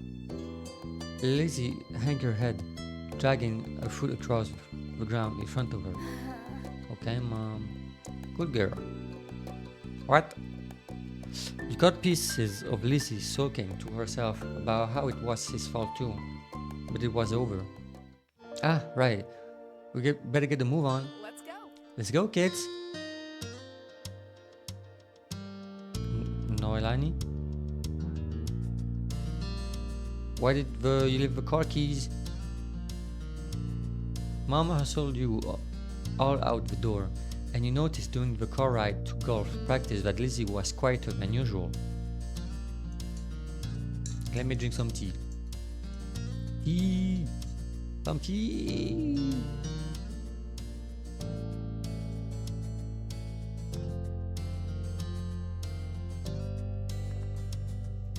Okay, I'm good. I can keep going. She was usually the first one to request which music to listen to in the car. Me? But she didn't say a thing. Your parents noticed she wasn't in the mood to be bothered. They gave her space, and Mommy just asked you what you'd like to listen to. You picked a favorite song. It always made the car ride more fun. You chose the soundtrack to a cool movie you saw a couple months ago. You chose a song you knew Lizzie liked. Maybe what would cheer her up. Nah, my favorite song. Don't care about her. I'm cool. Eventually Lizzie came around and started singing along with you. You both knew all the words, and your moms even sang along too. When the ride was over, you spent the twilight hour watching Lizzie hit things with other girls her age. You didn't know much about golf, but you could tell she really liked it, so you sat with your moms and tried to puzzle it out. It was nice sitting outside after being coped up in the house all day. and you stretch out your legs to let the last few minutes of sun warm your skin. When the sun was finally out of sight, out of mind, dipping behind the horizon, you all got ready to leave. Instead of going straight home, your moms took her family out to dinner. You went to a restaurant you had all been going to ever since you could remember. The whole afternoon had been a bunch of shouting you hadn't been able to stop, but you could kind of tell that all this helped Lizzie be less angry. The car ride home was quiet, with only the radio providing escape from silence. Lizzie had been in better spirits now, but the closer you got to your neighborhood, the more she wiggled in her seat and frowned out the window. She knew what was coming when y'all got back home. Clearly, she was dreading it. Soon enough, Mom was turning onto your street, then reversing into the driveway. Once she cut the ignition, it was dead silent. No one spoke, only unbuckled their seatbelt and opened the doors. Lizzie was the last one out. Once everyone was inside and done taking off their shoes, she propped her hands on her hips. So, Now then, Mr. Olden's car is in his driveway, so he should be back from work. That's good news, isn't it, Elizabeth? You and Cove have harsh thing out. Can I hash things out before the day's done. Lizzie didn't complain or put up a fight. Her head bucked, so she didn't have to meet anyone's eyes. She nodded once. Good. Let's move this to the kitchen. That mom looked so proud of herself, like, dang. Mom went over to the house phone, the rest of you following behind her. Mommy put a gentle hand on Lizzie's shoulder as they walked side by side. You watched them from the back. This was only happening because you told on Lizzie. You didn't regret it. You felt a little guilty, like you had betrayed your sister. You hadn't liked doing it, but you had to. But it was her fault for doing it in the first place. Kind of both their fault, but I don't feel guilty, and I don't regret it. But it's not like I like it either. I wanna go this one. Didn't like it, but I had to. Being a tattletale didn't feel good, and you wouldn't want someone else to tell your moms everything you did. Still, your mom had asked directly, and you wanted to be a liar even less. The four of you stood around the kitchen and in the lopsided square. All eyes were on Lizzie, who kept her gaze on her feet. Remember the number for Cove's house, don't you, honey? Lizzie jerked her head in another nod, sullen. Without further prompting, she stepped forward and began to dial. Dial? I hope I said that right. Mom reached over and pressed a button on the base. Suddenly, you could hear the phone ringing. She turned on the speaker. The phone rang a couple of times, then stopped. Mr. Holden's voice came through the other end. Evening, Holden residence? Lizzie looked over at Mommy, unsure. She nodded encouragingly. Hi, Mr. Holden. It's, Lizzie. Can I talk to Cove? Absolutely. Lizzie Hornichel. That nickname is killing the whole moment. That funny name is killing the whole moment. What a surprise. But of course you can say hey to the boy. He sounded cheery as usual, though definitely meant it when he said it was a surprise.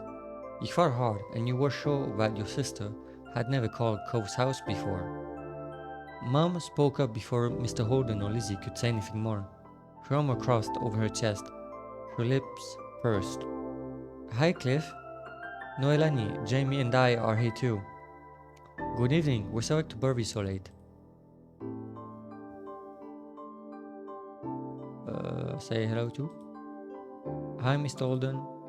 The games are here, huh? Something the matter? His voice grew a bit concerned. Mommy was quick to reassure him. Mm, No, well, yes, but it's going to be okay. Liz and Cove got into a bit of a fight today. We're hoping that the two of them could talk and make up. Is that a good time for you and Cove? What? A fight? Cove didn't tell me anything about that when he came home. It does explain the funk he's been in tonight. He chuckled lightly, despite that it didn't seem like he really thought it was funny. Anyway, it's good. He didn't catch us at a bad time. I'll grab him for you. There was some shuffling on the other end. He must not have gone far because you could still hear him calling out, Cove, there's someone on the phone for you. After a beat of silence, there were more muffled talking from Cove's dad. Go on, bud. Lizzie called just so she could talk to you. Are you sure? Jamie's on the other end listening too.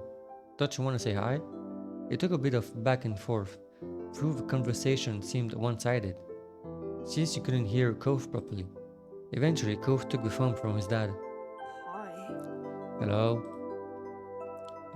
Hey, it's Lizzie. That sounds like a breakup, after breakup call, you know? Yeah, I know, Dad told me. Cove's tone was defensive. Lizzie turned to Mom, scowling.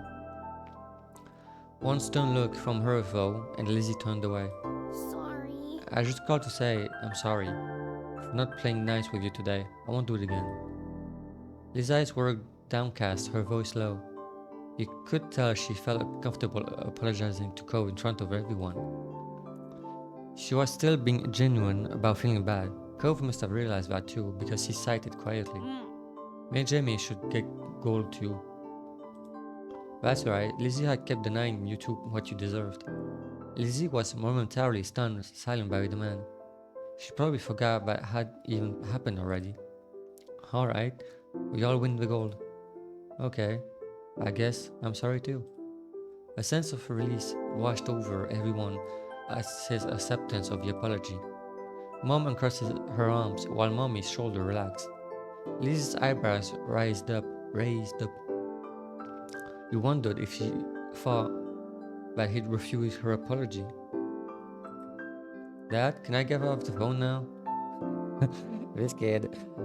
You couldn't see him, but it was obvious that Cole felt awkward about the situation. He had come off uncomfortable the entire time, really. Yeah. Yeah. You can go back to your room if you want. Be sure to say goodbye first, though. Bye, Lizzie. Bye. Bye. Bye, Jamie. Hey. You picked up at the mention of your name. You smiled, even you couldn't see it. Bye, Cove. With that said, Cove must have handed the phone to his dad and left, since Mr. Alden spoke up. That's a relief. All's well that end well, as they say. Thanks for arranging this. I'm sure he appreciates it. As Mom replied, Lizzie tugged on Mom's hand to catch her attention. Can I go now too? Good job. Sure, sweetie. Thank you very much for apologizing to Cove. That's kind of cute moment though when you think about it. Mom flashed a brief smile at Lizzie and nodded her agreement. Gave her permission to leave. Lizzie scurried off towards the stairs. She seemed to be feeling much better with the incident behind her. Mom and Mommy returned to the phone, taking it off the speaker. They continued talking to Mr. Alden. You couldn't tell what about. You were glad that was the end of it all. Lizzie and Cove might not get along, and probably still won't, but they weren't mad at each other anymore. Mom and Mommy weren't upset either. Everything was finally back to normal. With that thought, you retreated to your own room as a spring in your step. Nice. Okay. Shopping. I have no idea. Come back before it gets dark. Alright, sport? Okay. Familiar voice drifted across the street and drew your attention away from the snail you'd been watching inch slowly across the pavement. What the hell am I doing? Cove waited in front of his dad, pushing his green hair back off his face, from where the breeze was blowing it over his glasses. He looked to be paying only a mal amount of attention as he was being handed a few slips of green paper. It reminded you of when you first met Mr. Holden, although he's probably not paying Cove to be a friend with himself. Probably not. Cove's dad seemed to feel your gaze somehow. Or maybe you made a noise, because a second later his eyes were on you. He waved you over with a smile. He looked happy to see you, but you still felt a little weird from getting caught. You've gotta learn how to be more sneaky. You're sneaky. You brushed your hands together to free them of sand, then jogged over to join the two, smiling at Cove first, then his dad. Jamie! Jamie, hi. How's it going? He's cute. Good to see you again. What excitement are you up to date, Jamie? Taking a walk. I found a pretty cool snail across the road. There's lots of snail around here. Mr. Holden grinned at you kindly. What the heck? After you finished answering the question, Mr. Holden's attention returned to Cove, who was preoccupied with holding the bills he had into a tiny rectangle. Sounds fun, you know? Cove was about to hit the store by the beach. Why don't you go with him? Sir, you're being a bit obvious that you try to pay me and be his friend, you know? Sorry, it's kinda obvious if you do that. Gave an ready nod, turning to squint in the direction of the store like you could see the goods they had to offer all the way from where you stood. Oh, is that okay? Yeah. I don't mind. Great, I'm sure you guys will have loads of fun. Mr. Holden reached into his pocket and pulled out the leather wallet filled with money. Money, money, money. Oh boy. You found it odd, since your moms only ever seems to have cards in theirs. Here. He leaned to pass a crisp 10 to Cove. What?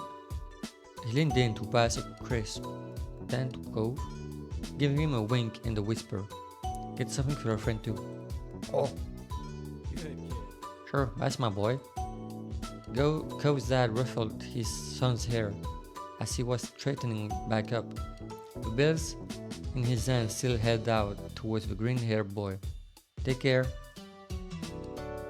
Cove accepted the bill after a second and split it into his pocket. Then, with one last nod to his dad, he turned and started walking. He followed after him, intrigued at the possibilities this outing might bring.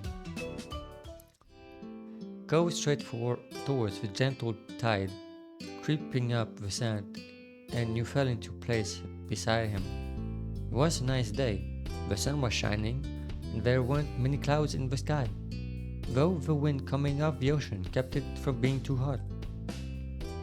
You took in a deep breath, enjoying the scent of salted ocean air.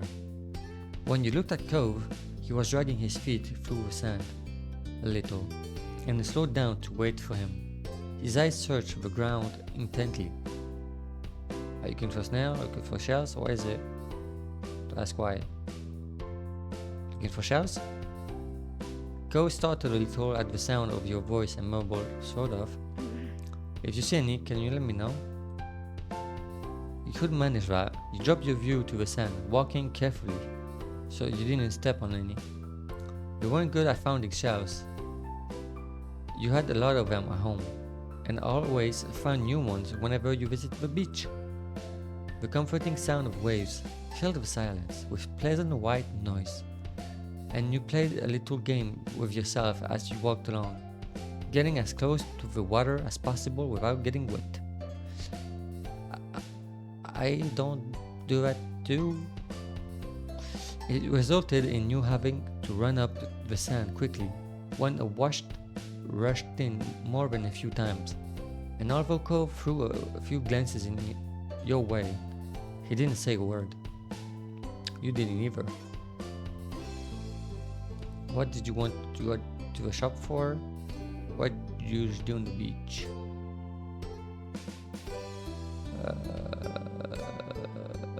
Sure, let's ask about the shop. I need this new sand pail. Yeah, what happened to your old ones? Cove narrowed his eyes, seeming to think deeply for a second. Whoa. It disappeared. What? Really? Cove ducked in his head down, lacing his fingers behind his back. It didn't seem like he was going to continue, so he nudged his arm. How did that happen? Well, Cove opened his mouth, then shut it again, considering. He took it to the beach one day. Uh-huh. But when I got home, it wasn't anywhere. You left it there? Nope. It wasn't on the beach when I went back. Then you lost it. It disappeared. What about you? What do you do out here? I don't come to the beach a lot. I like swimming. I like looking at fish. I like to build sandcastle. Nothing. I don't come to the beach a lot. I like the beach fine, but you rarely went down without Lizzie. Today had been a special occasion. Why? I don't know. I guess I'm doing other stuff. Gove seemed personally offended by this revelation. The beach must matter a lot to him. That makes sense. His name is Cove after all. What does Cove mean? Once you reach the shopping area, the noise level grew exponentially. T.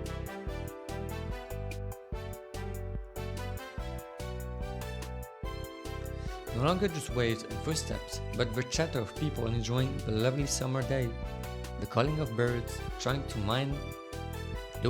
find bits of food left behind, and lots of salespeople trying to get attention. Do you want the food? You want the food? I sell food. Do you want the food? That's people. Let's imagine people like that, on the side. Food, free food. Do you want the food? You sniffed the air as you walked beside Cove. Could still smell the ocean, but there were other scents now too. Pizza, pretzels, hot donuts. Donuts?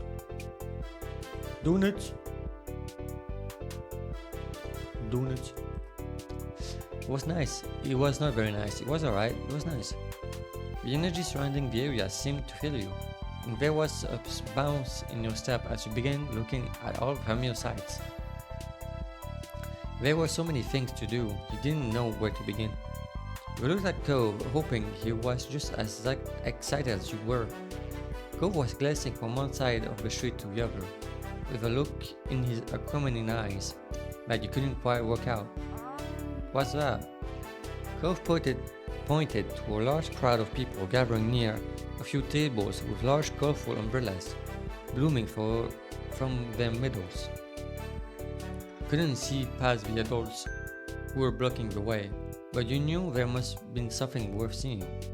Without another word, the two of you hurried over to see what all the commotion was about. Feast your eyes on the amazing Alexander! Oh.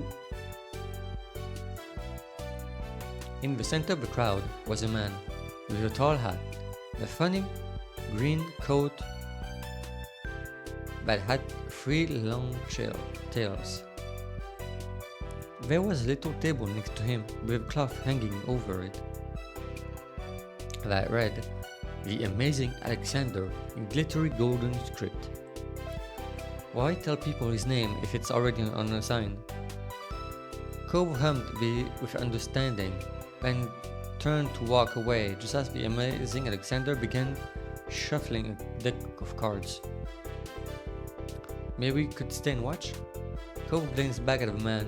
He then briefly lifted his arm up off his side before returning them to place. You grinned, waving for him to follow you as you raced back to stand in the crowd. With that, it began. The magic man pulled one card out of the deck, showing it to the curious onlookers. Was for a diamond. Watch closely. You did, squeezing through a few of the adult onlookers to get a better view. Suddenly, the man snapped his fingers and the card just disappeared. Magic! Wow! The amazing Alexander, who had earned his title, turned his head and looked directly at you. He reached out with a kind smile. What's this behind your ear? Nothing, Tommy? You backed away. Yeah, go ahead, amuse me. This had to be going somewhere and you need to find out. You smell like popcorn and candy when you stepped closer. Sorry. That was great. Huh? You felt a tug, and then he pulled a fur of diamond out from behind your ear. What? You knew that it didn't really have come from your ear, but you still didn't get how he'd done it. There was a light applause from the crowd, and the man gave a deep bow. Yeah, amazing, yeah. This is for you. The magician plucked a pair of balloons from a clump of them tied down to his table.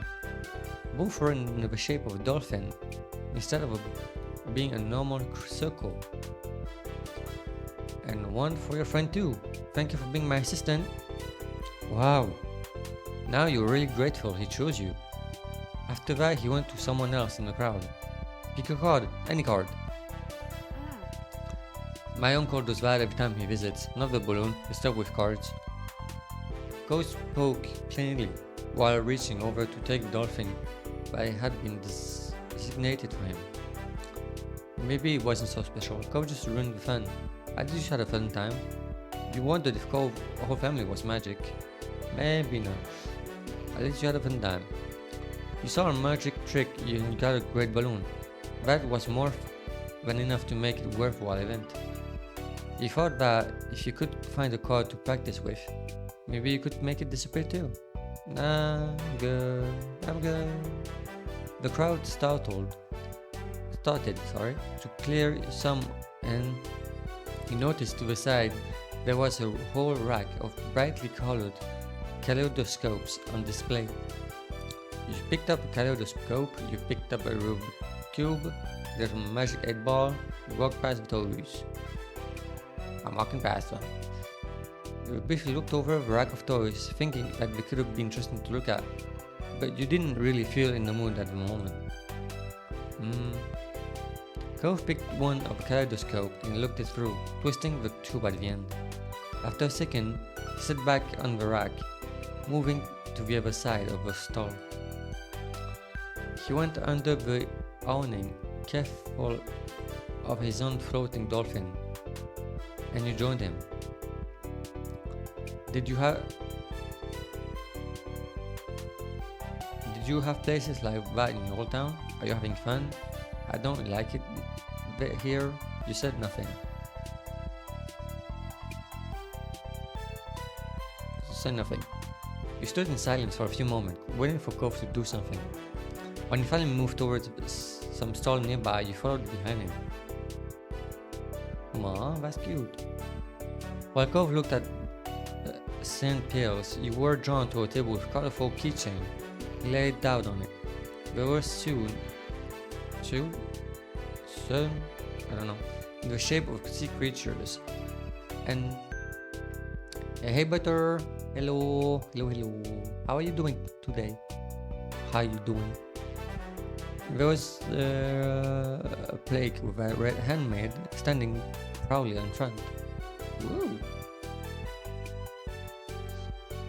I'm doing better.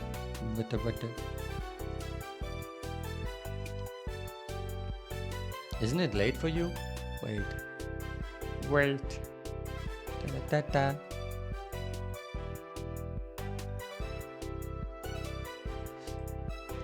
There were a lot of different types. You saw a dolphin, a shark, a crab, and a turtle. Dolphin is cute. Dolphin. Let's be Dolphin Day. I don't know, to be honest, but hanging on here. How are you? I'm doing good. I'm a little bit tired, but otherwise I'm good. Thank you for coming on my stream though. Thank you. What did you do today? What did you eat? Tell me what you eat. You hadn't stopped in the dolphin, so similar to the balloon anymore. It made a bright material that caught the sunlight when you picked it up. You remember once seeing a pot of dolphins swimming out in the distance at the beach. That must be something to see. jumping out of the water and splashing as they dived back in again. That was a great day. You're instantly enamored. What is that? I gotta leave from work to stay at home since I wasn't feeling good and slept a lot. Oh no. I hope you're feeling better though. Hope you're feeling better.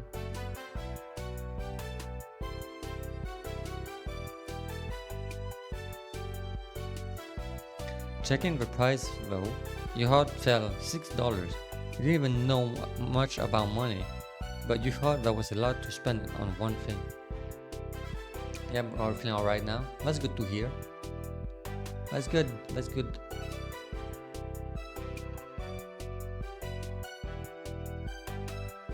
Have you ever played this game? This little game here. Until now, I've never met anyone who knew about this game. I didn't, until I saw it free someday. I don't know when, why, or why. You rarely had more than $5 billed to your name. Though that changed the day you met Cove and his dad. I still had the $20 bill that Mr. Horton gave to you hidden away in your room. It was a grand sum of money, but you couldn't spend something that was at home instead of in your pocket. Maybe you'd have to ask your mom to bring you here again one day, now that you knew what you wanted. Is that what you want? Oh, huh? Oh, it's $6. I didn't bring any money. That's fine. Really? Are you sure? Way! Maybe not. You don't have to. I don't want you to get it for me. That looks like I don't want you to be my boyfriend. Go away. Are you sure? Yeah. Cove took the keychain from your hand. That was that. He wasn't holding a small yellow bucket for himself too. I was always gonna get you something. I already got the money for it. You smile, pleased to have things work out. Whoop. It was nice of Cove's dad to let Cove buy something for you too. You had to remember to thank him next time you saw him. After Cove paid, the two of you stepped out of the store side by side. Your balloon dolphin knocking together and spiraling together in the air. You watched Cove holding his new pail to his face, examining it thoroughly. Hey Cove. Yeah?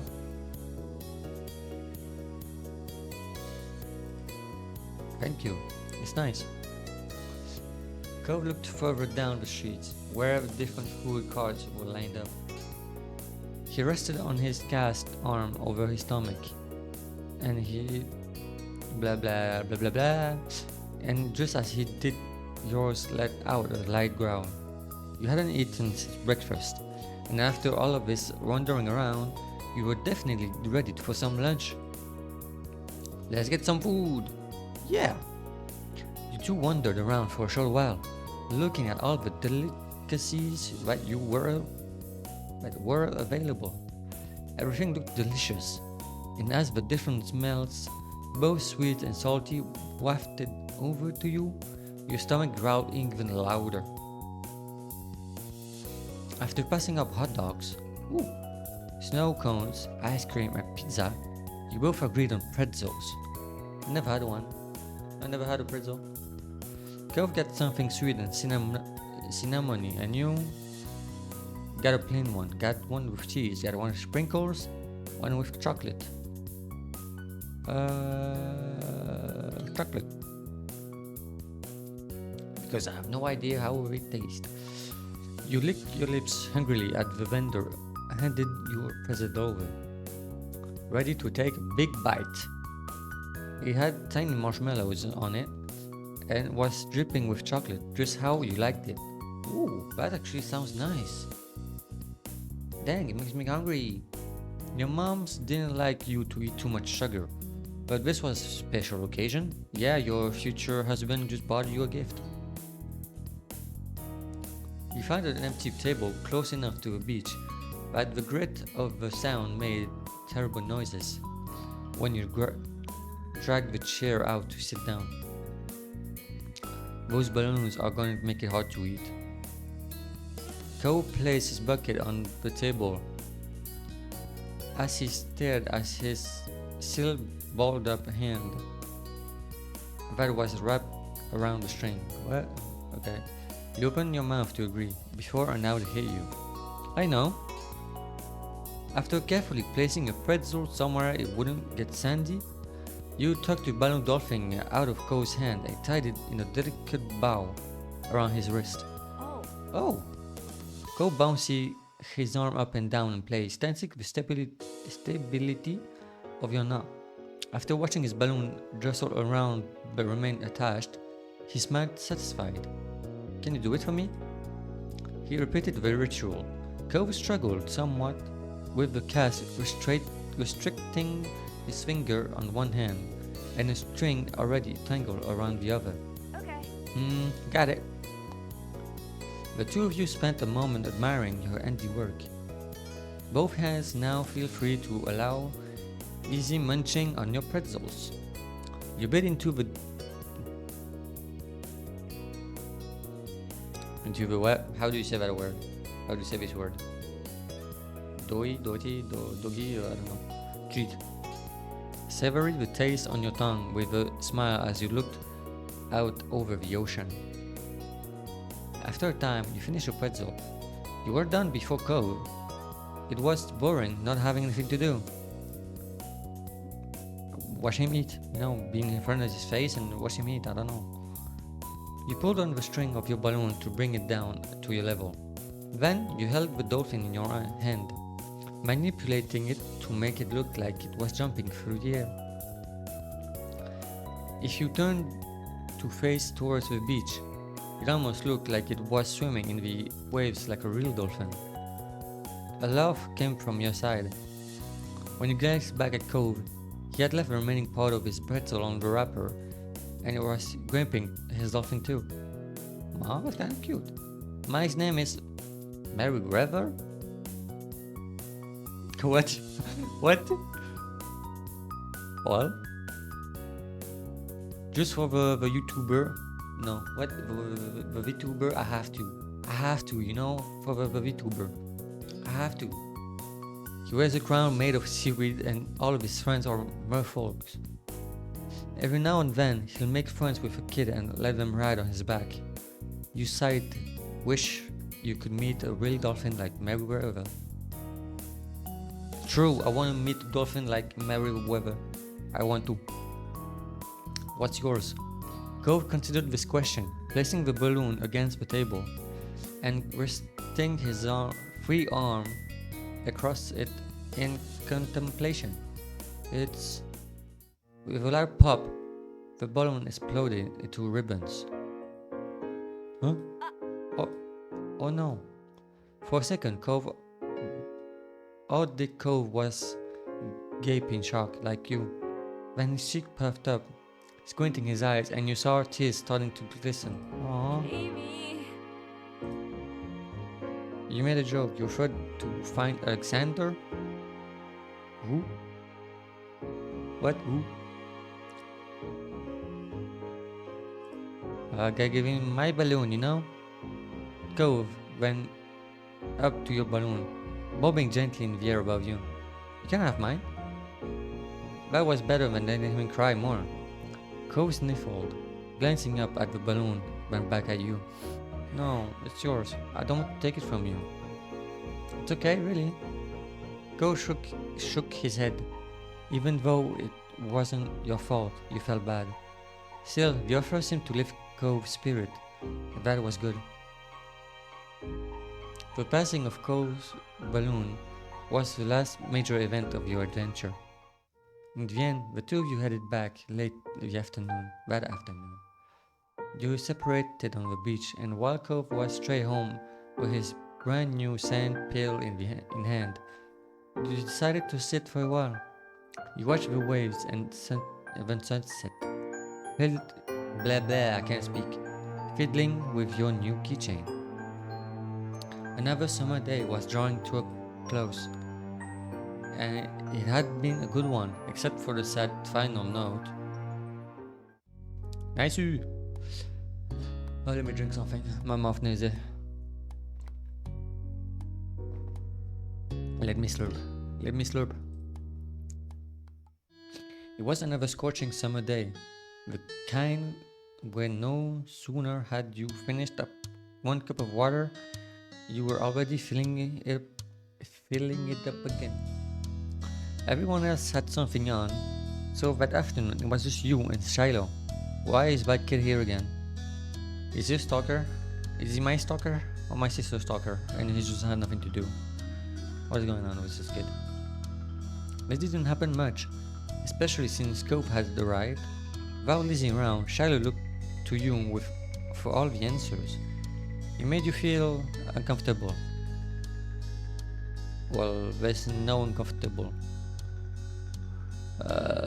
Please, no. For sure, no. Nothing really then. Nothing really. Shiloh went along with whatever you wanted, so he wasn't bothered, but he also wasn't that much fun. Oh. You drank yet another drink and frowned at the empty vessel. Your thirst was gone, but you still craved something icy cold and refreshing. Something sweet, something like a popsicle, an ice cream cone, an ice cream sandwich.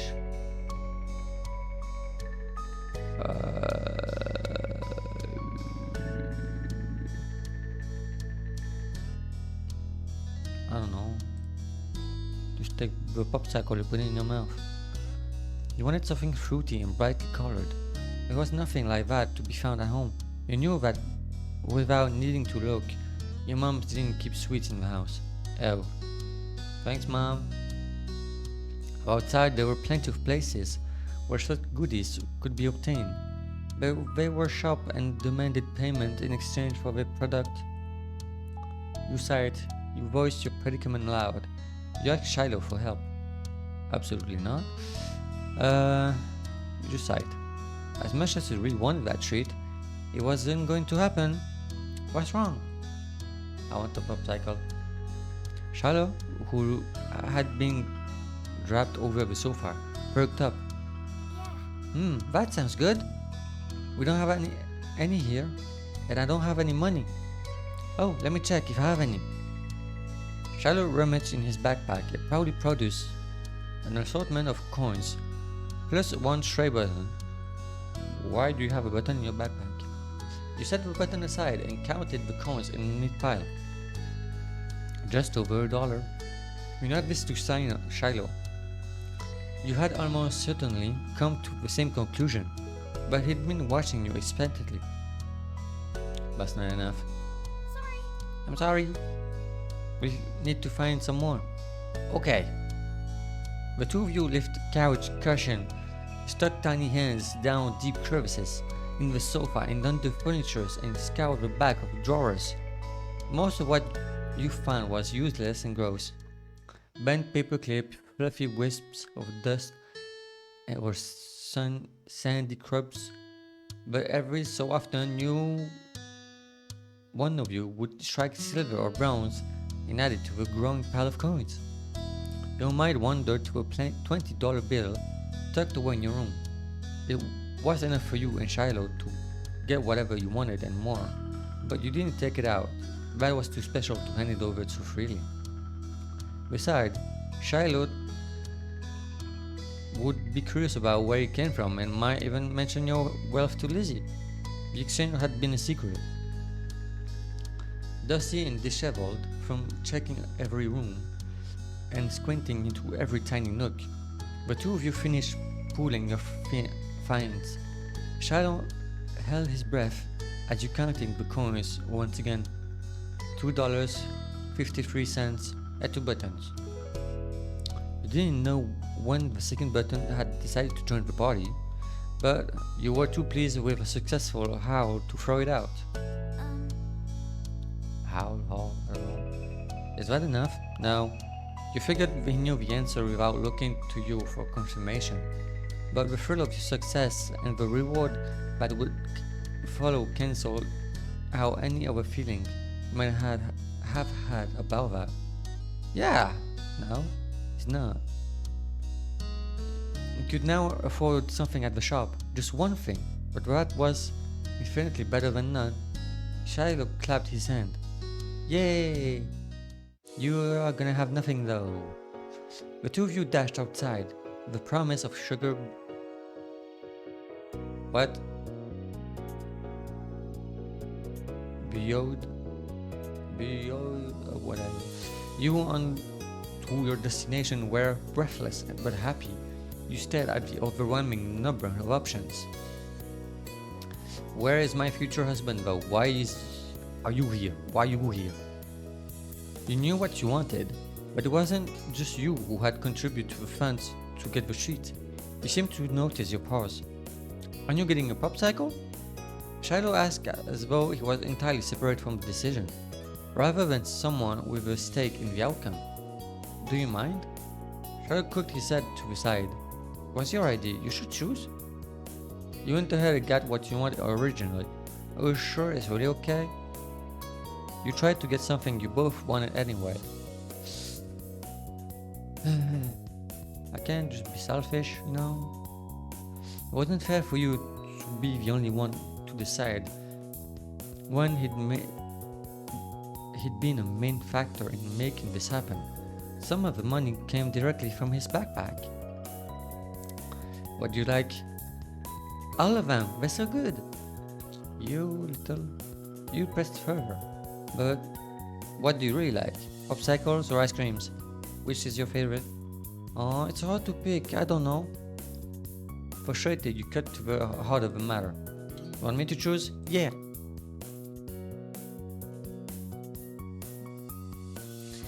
Fine.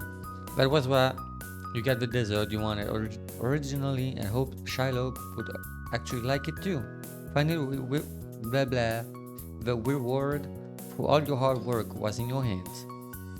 You sucked. I'm kinda glad I don't have like redeems or stuff. I feel like just that this word would have triggered something. You sucked on the fruity popsicle you bought. The icy treat cooled you down perfectly and the zesty flavor was refreshing. You held it out to Shiloh so he could take a turn. He shook his head. You can finish it. Thank you for saying it for me. You didn't want any? After everything he did to help get it? That was weird. But you accepted the offer. You tried to include Shiloh. You hesitated. It's okay. I'll hesitate. It's okay, Jamie. You wanted more than I do, and I'm really happy that we got to play today already. You finish it. Well, it wasn't worth arguing further. The frozen treat was being worn away by the sun. It started to tickle dangerously towards your fingers. If you waited much longer, then neither of you would be getting to eat it. Alright, thanks. But two of you began to head back home as you ate. You offered the treat once more to Shiloh, but he refused again. You walked side by side, hand in hand, on the shore in silence, but your thoughts kept drifting to the boy beside you. Why didn't you speak up for himself? It was almost as if Shiloh didn't know how to say what he felt, or was too afraid to. You figured that was his problem and didn't care. Okay. Are you scared of me? You thought that was kind of sad. Are we friends? That's kind of random. Let's say it's kind of sad. Not being able to talk to people isn't fun. And you didn't want to be the kind of the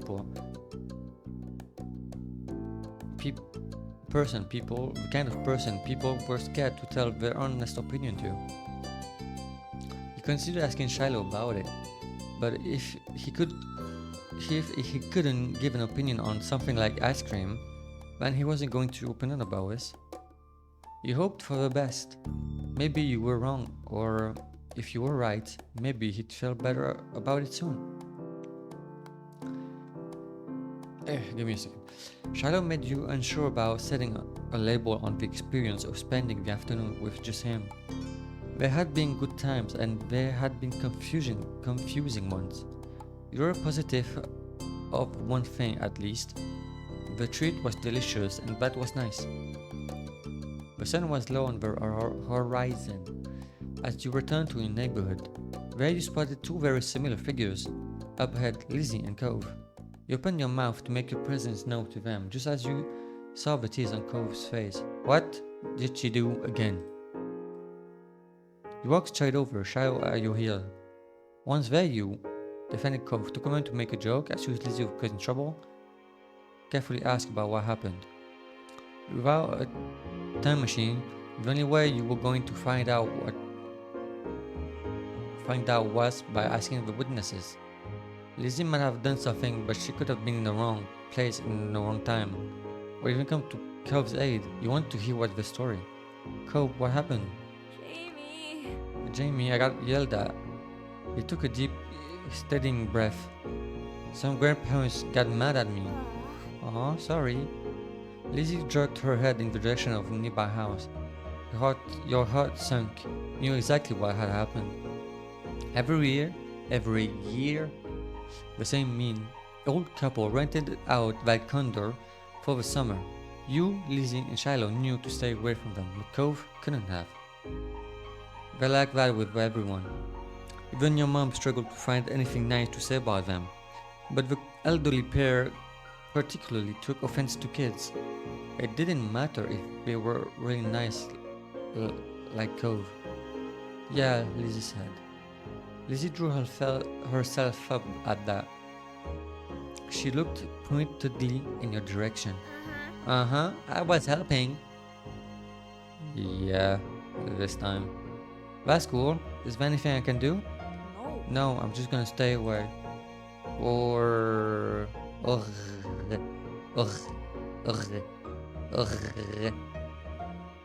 Gonna make the long R, you know? You could teach them a lesson.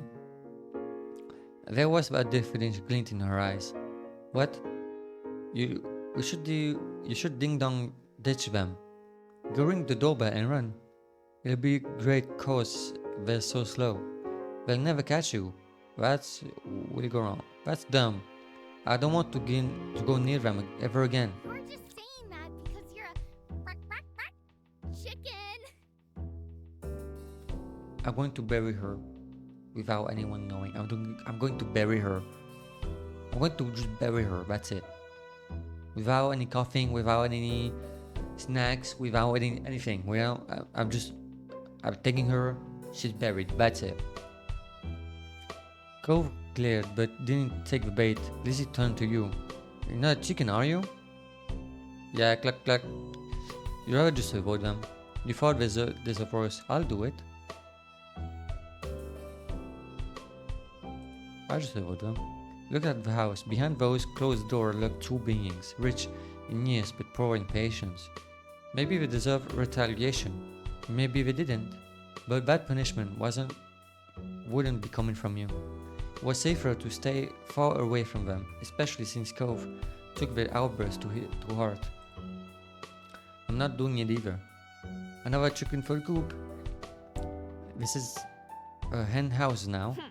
If we're chicken, you're a lizard, Lizzie. She wagged her tongue at his face. Still better than bird brain. Chicken. The condo door opened, revealing one of the two culprits. The old man's wizened face was set on a scowl, which was to say he looked exactly like he always did when you saw him. Maybe that was his normal face. What are you kids doing loitering inside my house? Oh, whoops.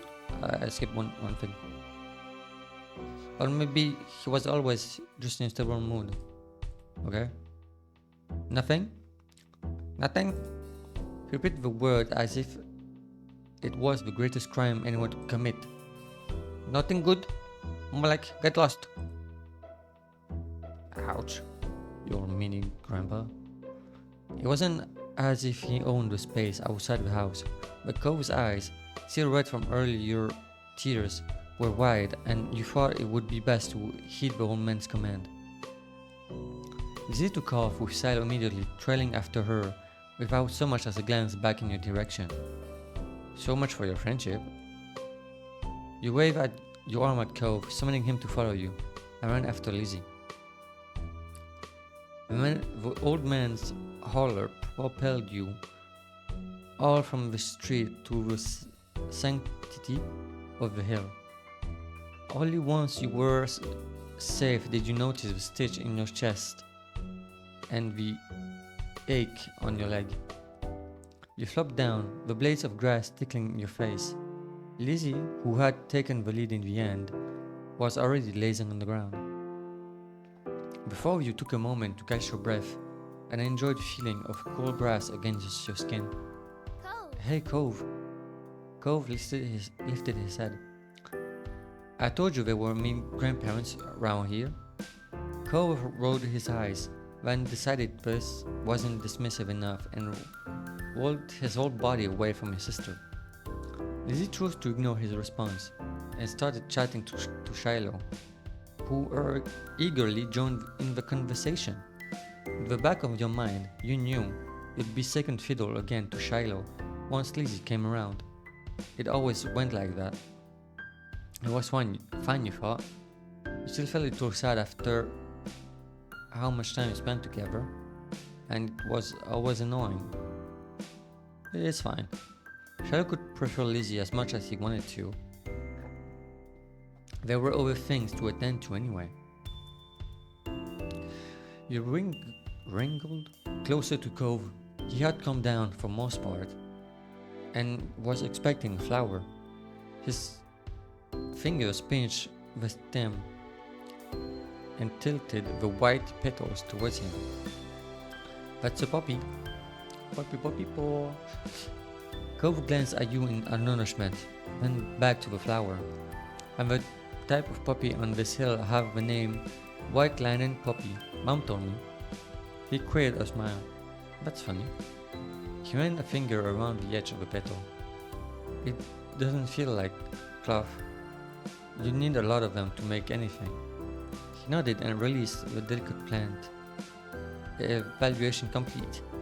This is my favorite kind of flower, but I didn't know what it was called. Thanks. Why the hell do I have so many options? What? It's mine too. I like roses. Buttercups are really great. My favorite is snapdragons. Hibiscuses are best. Peonies are pretty. I like sunflowers. I pick tulips. Orchids are most special. Type your own answer. I like all flowers. I don't care about flowers. I only know what Mama tells me. I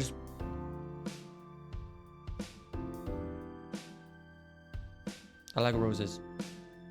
They smell really nice. Those are fancy flowers. You look good with them. Hey yo. Sheesh. Oh. You moved onto your back with a small smile and looked at the darkening sky. The blanket of cloud reminded you of a thick fro you curled under on cold rainy days. What? You wondered if the clouds would be as soft. They lazily floated on by, splitting from each other, merging and morphing into new shapes. You saw a dolphin, you saw a car, you saw an alpaca, you saw a smiley face, you saw cloud shapes. Just cloud shape. You nudged Cove and pointed at the sky. What does that look like? Cove looked up at the sky, angling his head back to the side. Finally, he shook his head. Huh? I didn't see anything. Really? Really? What did you see? Clouds. He chuckled at that.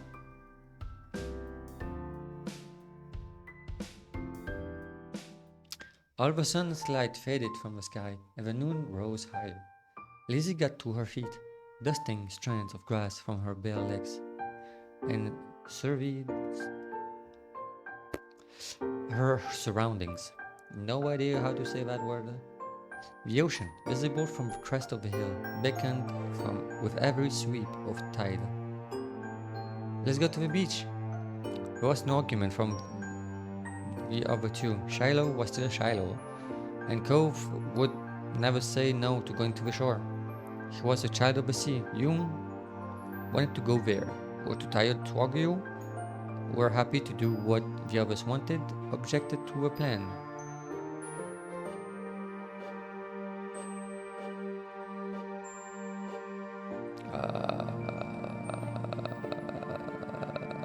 I don't know.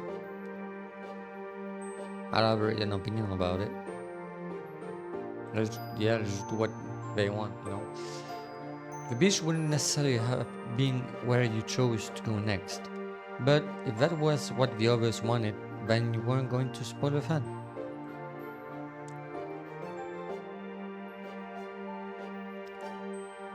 You stepped onto the sand for the second time that day, but it felt different at night.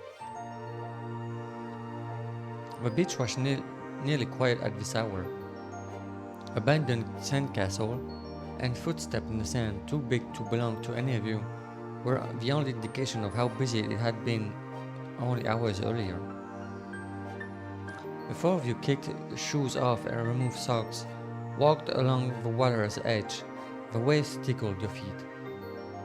I wonder what would have happened if you tried to take a bath in the ocean. With shampoo and everything. What would be bad for fish? Jeez. I didn't say anyone would do it. Geez, don't have to be serious about everything. You're the one who asked what would happen. That is what would happen. It hurt the fishes. I like Bubbles' bath at home. That's a lot of fun. You're weird. Not because of a bubble bath, it's just that's kind of like not the conversation, you know, like me too, bubble bath are luxurious. We never heard Lizzie use that word before. Mommy loved to have bubble in her bath. She'll turn the lights off and have candles. We're going to do that next time. Hey, when's your mom coming to pick you up anyway? Not for a while, she's busy. What about your dad? How come you never talk about him? Nobody does. Don't you know you're not supposed to ask something like that? Why would somebody want to talk about something they never talk about? You kept your eyes on the ground, watching your toes get swallowed by waves. Even if Shiloh never seemed upset when this topic came up, it made you feel awkward just by having both of your moms. It's okay. I'm like Lizzie and Jamie. I don't have a dad. But I don't have two moms. I just have one. She's really great. Oh, sorry. I have one now too. My mom is in here. She's back home. It's just my dad with me. Sorry. Aw, I never had a dad or anything, so I don't feel bad. It's really sad that your mom is gone. Cove nodded. You joked about Shiloh's mom getting together with Cove's dad. Absolutely not. Even if they're all different, our parents are good in their own ways.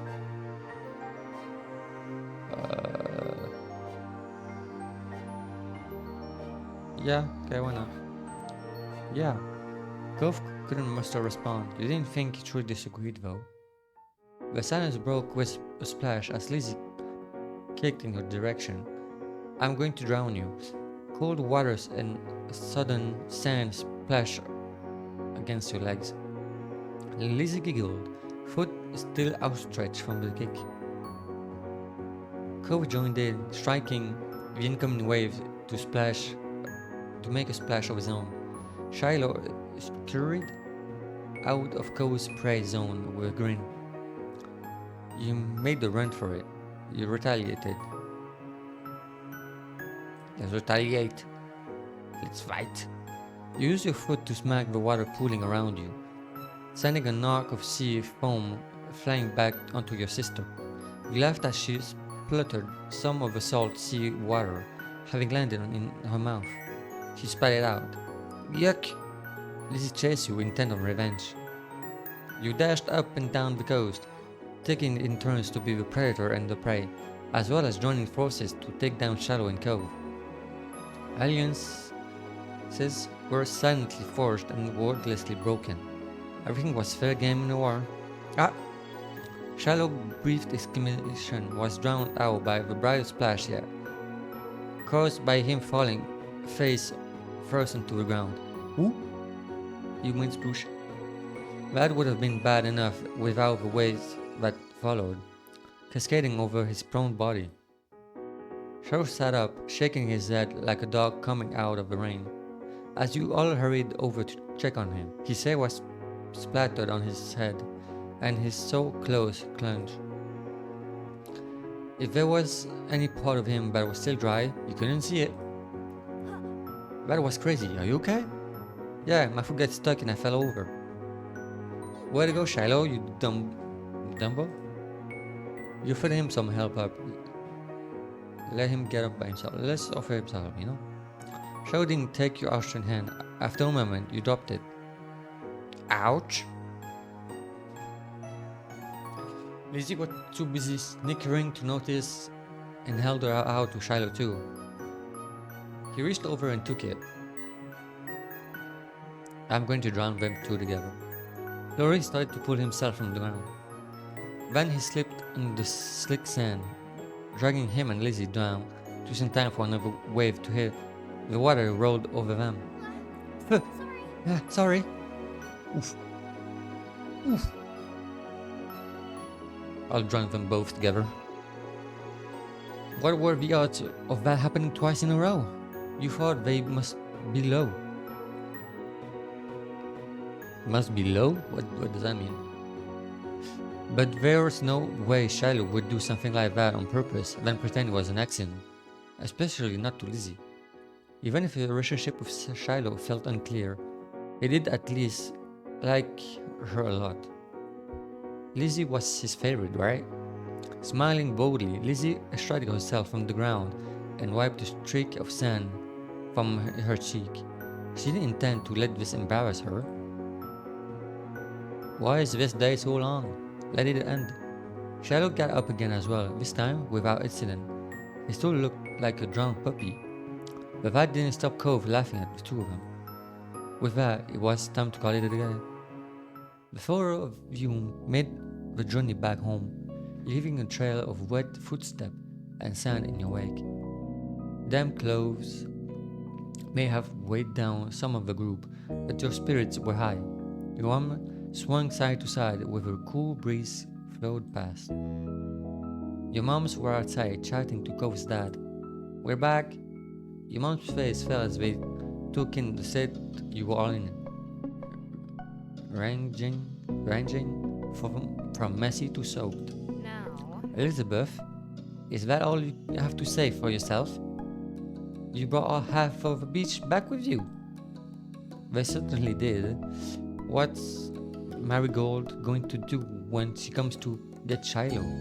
Is that how you want him to be for the long drive home? Cold and filthy? This expression told Silky over the scolding. Being the oldest could be fun, but it also meant that she was the first one to get in trouble when something went wrong. Mr. Holden, on the other hand, chuckled as he ruffled Cole's mated hair. You should be now making memories, Buckle. Buckle? Buckle. I'm glad you had a good time with your friends. Cove used his slightly mouse-cursed arm to push his dad off. Mr. Holden's eyes widened when he noticed even that had gotten wet. Now he was worried too. I think they have found a less risky way to spend time and had just as much fun. That might be right, kids. What can you do? Come on, Cove, let's go get you cleaned up and dried off. We wouldn't want that cast to have to be reset. Cove winced at the thought. Okay. Bye-bye. Very goodbye. Anyway. Mr. Holden casually bent down and plucked Cove up from the ground, ultimately holding Cove by his waist. What? Sand was already transferring from Cove onto him. But that didn't seem to bother Mr. Holden. Cove protested being carried, but only got a reassuring pat on the back before his trouble. Take Before his care. trouble, I think. Good night, Cove. Thank you for the talk, Cliff. Good night, Honey Jill family, and Shiloh too. Better don't ask about the name, okay? Don't ask about it. Don't ask. Resignated to his fate, Cove twisted his body in his dad's arm in order to turn around and wave goodbye. Smiling, he waved back. Good night. Well, we'd better do what we can to fix you guys too. Come on, everybody inside. I want you to march straight to the downwards bathroom. Yes, Mom. Okay, Lizzie's mom. Laura Bow stopping to wipe your feet on the mat this time. I won't do much good tonight. Sitting on a half-bench towel your mommy had found, you waited in the hall. Until you were less sandy, you weren't allowed to go into your room or walk around the house. But you did get to eat a sandwich for dinner there. It felt like an indoor picnic. It had been decided that Shiloh would wash first and borrow some of your clothes. He was already finished. Imagine if I was a girl. What would he do? He was already finished and packed away in Mom's car. Miss Field had come to collect him a little while ago. It was a bit of fun experiencing him without a flat hat on for once. Lizzie, being much more soaked than you, got to go in the tub next.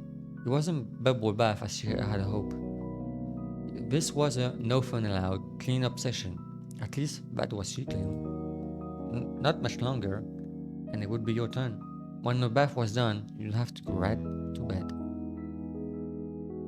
After a day like this, though, you were glad there weren't going to be any further event. Drifting off to sleep sounded like a great idea. Finally, that was a long day. That was a really long day. Castle, let's do the last one.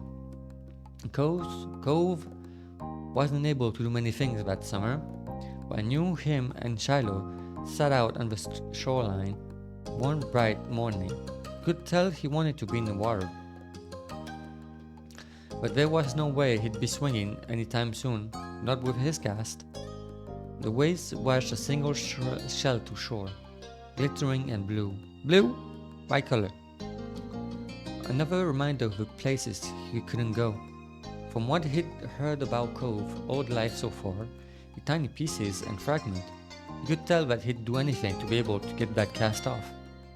Like make a pact with a witch or something, just to get it off his arm. He thought about how his summer last year must have been totally different from this, with his old home and his mom and dad. But now he was here with you and Shiloh and Lizzie and everyone else. And he couldn't even go into the sea. This town wasn't bad. It had all your favorite things in it, but sitting there on the same beach you grown up on, you could understand that not everybody else felt the same way about Sunset Bird as you did. You watched him from the corner of your eye, quietly, and finally said aloud what you had been pondering. I wish I could go in. With the water? Yeah. Oh, I'm sorry. You're gonna be able to do it soon. Cove only sighed in response. Apparently soon wasn't soon enough. It's so pretty, the ocean. And huge. What he said. There could be anything out there, like mermaids. Yeah! I wish you didn't have a cast. I don't really care. Swimming might be fun if we could. I'm fine here on land. Mermaids are real. I'm fine here on land. Alright? Obviously not interested in hearing much more of your input on the situation. Ouch! That wasn't very nice. Cove turned back to the water.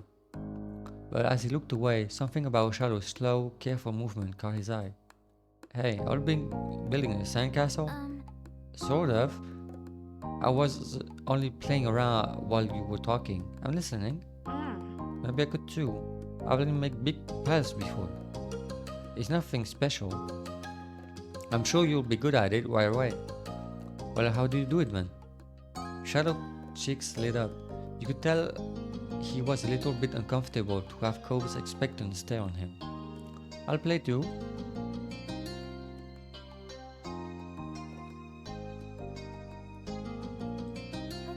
Okay. He put his hand back to his seashells and sand and nodded. I don't do a lot. Here's how I like to get a house started.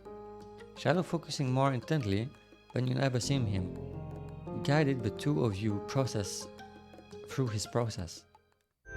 It didn't take long for the three of you to each have humble structures prepared. That's all, kind of. You can't do anything now. I like to make it bigger, add some seashells, carve a pretty pattern, and I bet you'll have a great idea. Okay. I'm gonna make it bigger. Mine is already going to be a Rick castle. Cool. This is going to be a house. Looking at the base of your sand castle, you decided to make a house, a castle, a mansion. Because why not? Looking at the base of his castle, you decided to do what Lizzie would do and design a mansion. The better part of the next hour was spent focusing on your own work. The boys were the same. Even Shiloh didn't sneak as many peeks at everyone else as he usually did. You finished shaping before either of them did, glistening up from what you'd built. It seemed you got done so fast because they already searched around for extra decoration. Shiloh had grabbed most of the really interesting stuff, and Cove had a lot of the shells, but there were still options. The things you searched for was a red bottle cap, blue seashell, green piece of sea glass, maybe another sea glass, blue seashell. It was the best fit for your mansion, you decided. The blue color of it still reminded you of clear water, so you put it in a funny place where it'd take a second look to see. Pleased with your result, you finally took a proper look around that wasn't focused on the sand itself. Both Cove and Shiloh seemed super immersed still. You knew you could probably sneak a peek at either one's work. You decided not to look. Maybe I should keep it a surprise, you know? Let's keep it a surprise. Maybe I should look. Maybe I should keep it a surprise. But I'm curious.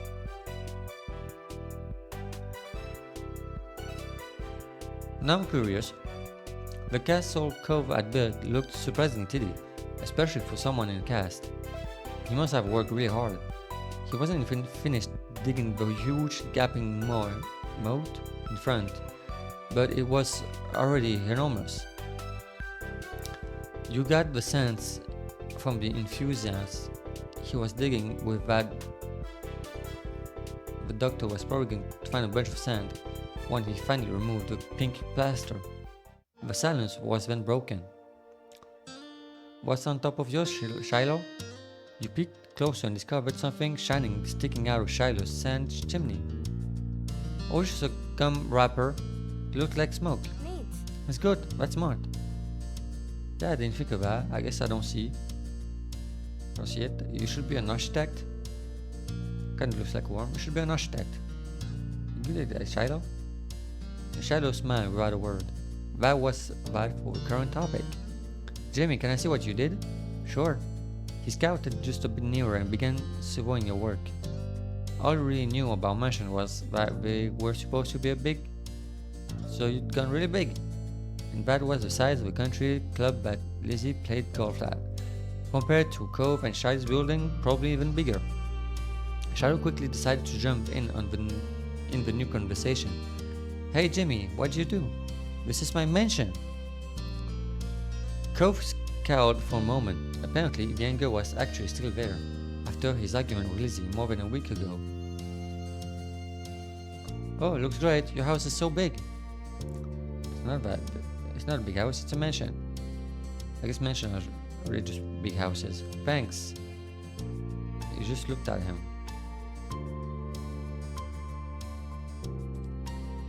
Huh? Jimmy's building wasn't meant to be just a house. Is being a house bad? No. No, but we each made our own place. Nobody's the same. I think we are. Cove raised an eyebrow at that. If something is the only one of that thing, that makes it special.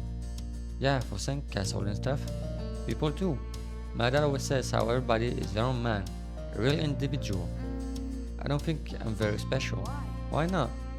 But nobody else is you. Shadow simply shook his head. I'm not different. A beat passed between the two. Coven looked down at his own work again. Okay. He didn't seem to be bothered, leaving the disagreement hanging there. Cove had other things in his mind, on his mind. And I could read. And I could drink tea. My dad tried to get me to make sandcastle the first time we came to his beach. I didn't want to. Cole trailed off again. There was another moment of silence. Shadow shifted and opened his mouth to say something, but Cole spoke up before he could. Didn't think he noticed that Shadow was going to talk. Hey, do you know what happened when your mom met my dad, Jamie? He waited to see if Shadow would say what he wanted to. Well, I didn't consider Cove's question.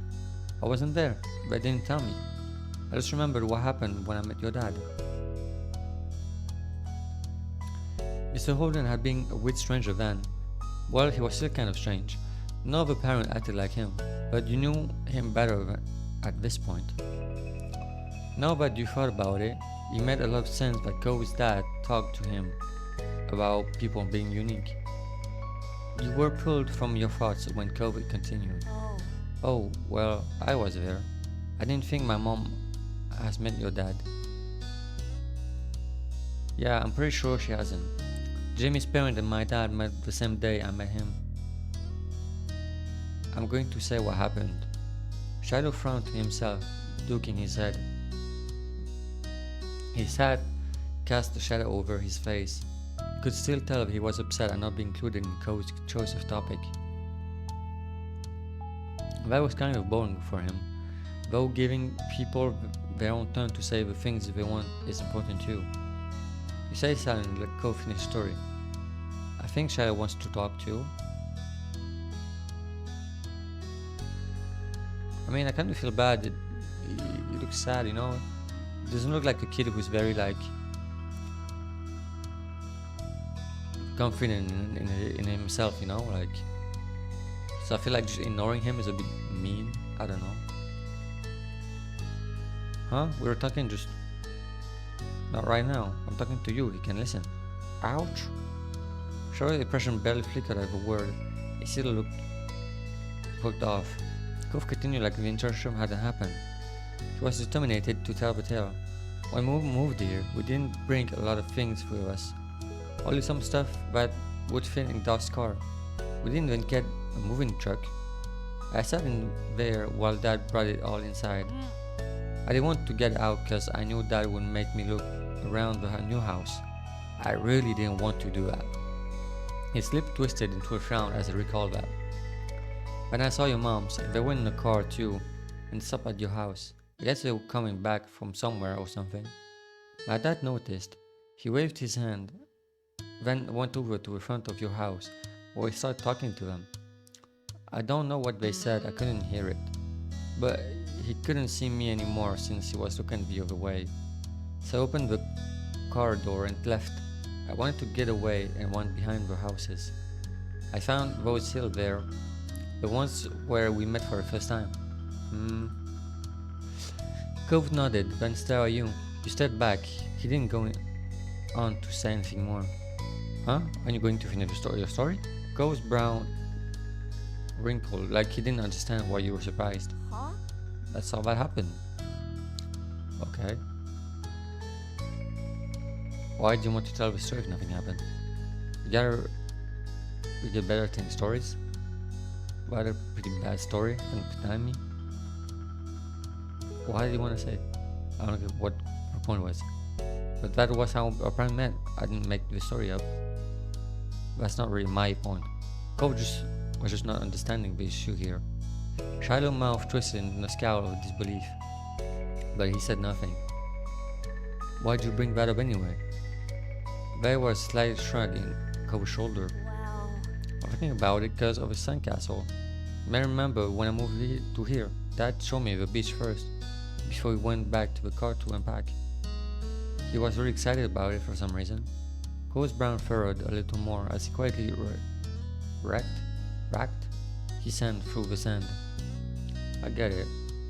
He thought maybe Mr. Holden wasn't that excited about the beach and was instead hoping Cove might be. But the line of conversation had come to its end. Even Cove was done with it, some other topic had popped into his head. Shallow fidgeting uncomfortably in the sand had made Cove aware of his presence again. They looked at each other and could only wonder what this might be about. Hey, Shiloh. Yeah? Why are our eyes turning so red? Even when nothing is happening. Clearly startled, he jerked back. Neither you, Shallow, had expected that to be how he got included in the conversation again. I don't know, I guess. Okay, it's kinda weird. Shallow's eyes were wide with embarrassment and his lip twitched, and he was blushing even harder than before. Maybe it wasn't only this, perhaps it was simply the last straw. But it was a big deal to Shiloh. A huge deal. He didn't just look sad, he seemed almost panicked. You weren't sure if it was about to cry and went away or what, but you soon got an answer. What do you wear glasses? Most kids don't wear glasses and nobody is named Cove. Who asked you to come? What's you to come? It was probably just your dad bugging Jamie's family some more cause you don't have anyone else who will ever play with you. Cove blinked. The tension on the beach was suddenly uncomfortable in a way you didn't know how to laugh off. What the hell just happened? It didn't seem like the kind of things he'd get upset about. For though you hadn't even ever known what kind of things would bother Shiloh. I'm sorry. Me too, I was just wondering. Well, let's build another sandcastle. Yeah, let's just ignore what just happened. You tried to plan on your own. Are you gonna build more? You obviously messed up the sand.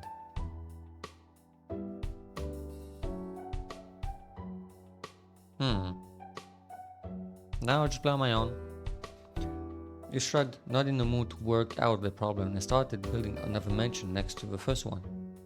Both of the playmates noticed immediately and turned away from each other. What are you doing? I'm gonna finish my next one before both of you. Shadow glanced at you with Cove, who had already started digging up more sand. We went back to making more sand building, but the whole mood had changed. Shadow's cheerfulness was already gone, and Clover looked as confused as ever about why the other boy had blown up. I'm losing my voice. Oh, I feel it. I'll feel it. My throat is starting to be like, Bro, stop working. Stop talking, bro. the air stayed uncomfortable the rest of the afternoon, right up to the moment that Shadow's mom appeared at the beach to take him home. Cove and Shadow had mostly followed your lead and barely said a word. His mom standing behind him. Even Shadow's goodbye had been quiet, friendly, cheerful, but noticeably quiet. But with Shiloh gone and the sun going down, it was time for you and Cove to head to your own houses. The two of you trailed out of the park together towards the neighborhood. The walk home was quiet. You passed by familiar landmarks, shoes thumping against the sidewalk in near perfect unison. Cove was clearly caught up in thinking about something. Just a sec. Something was definitely up, so you chose to reach out to him and ask. Hey Cove, is everything okay? You making a funny face. Oh, I was just wondering. Cove fell silent again for a few more seconds, then sighed. Why Salo act like that? When I said he was already a lot. You were being rude to him. He was just being a baby. You shouldn't make fun of him. I don't know, just Shiloh. He gets embarrassed. You were rude. No, I wasn't. You looked like that to me, and I wasn't just saying that one thing. You're not very nice to Shiloh. I didn't mean it like that. Shiloh's kind of weird to talk to. See? That's kind of rude. I guess I can get it. Why he would do that. Sometimes I get really mad too. Despite seemingly coming to a conclusion, Cove's mood was still sore. Hey Jimmy, why is Shiloh telling the truth? Huh? His gaze left yours as he dug the sole of his shoe into the ground. He looked oddly vulnerable for a second. Does my dad make you hang out with me? I know he talks to your moms about that a lot. An uncomfortable weight settled down on your chest at the question. You liked to spend time with Cove. You didn't have to think about it hard about it. You knew you did. But you couldn't help feel guilty. Cove still didn't know what happened when you might miss Mr. Holden. Nobody making me spend time with you. Your dad does do stuff so I'll hang out with my family. But Shadow shouldn't have said that. Tell him about how his dad offered you money.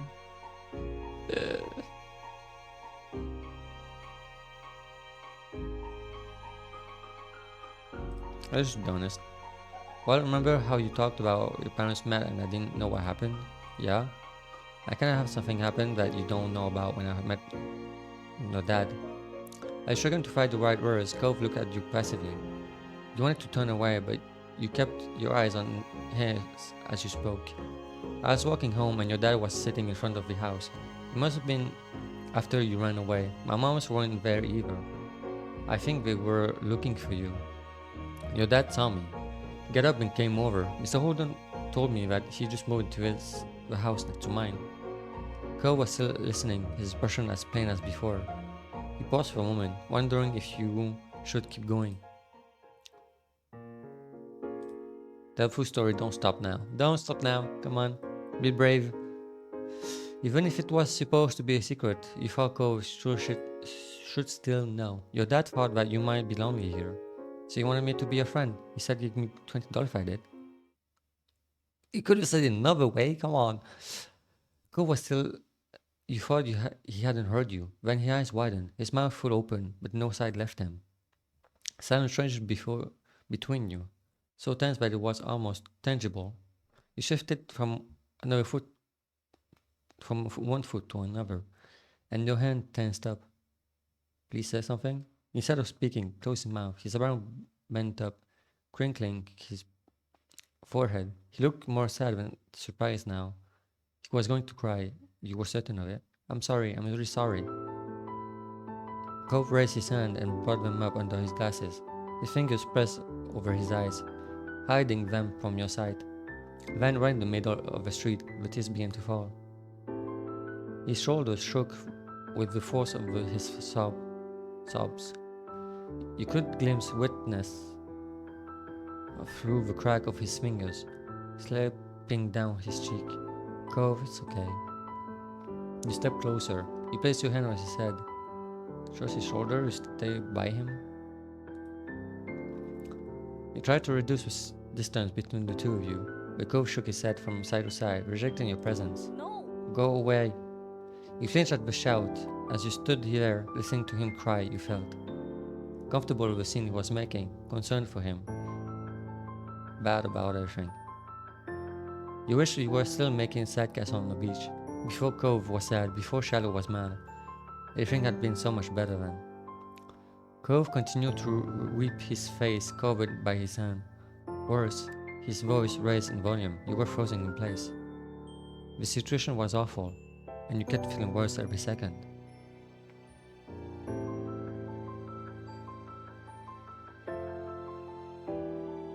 Hmm.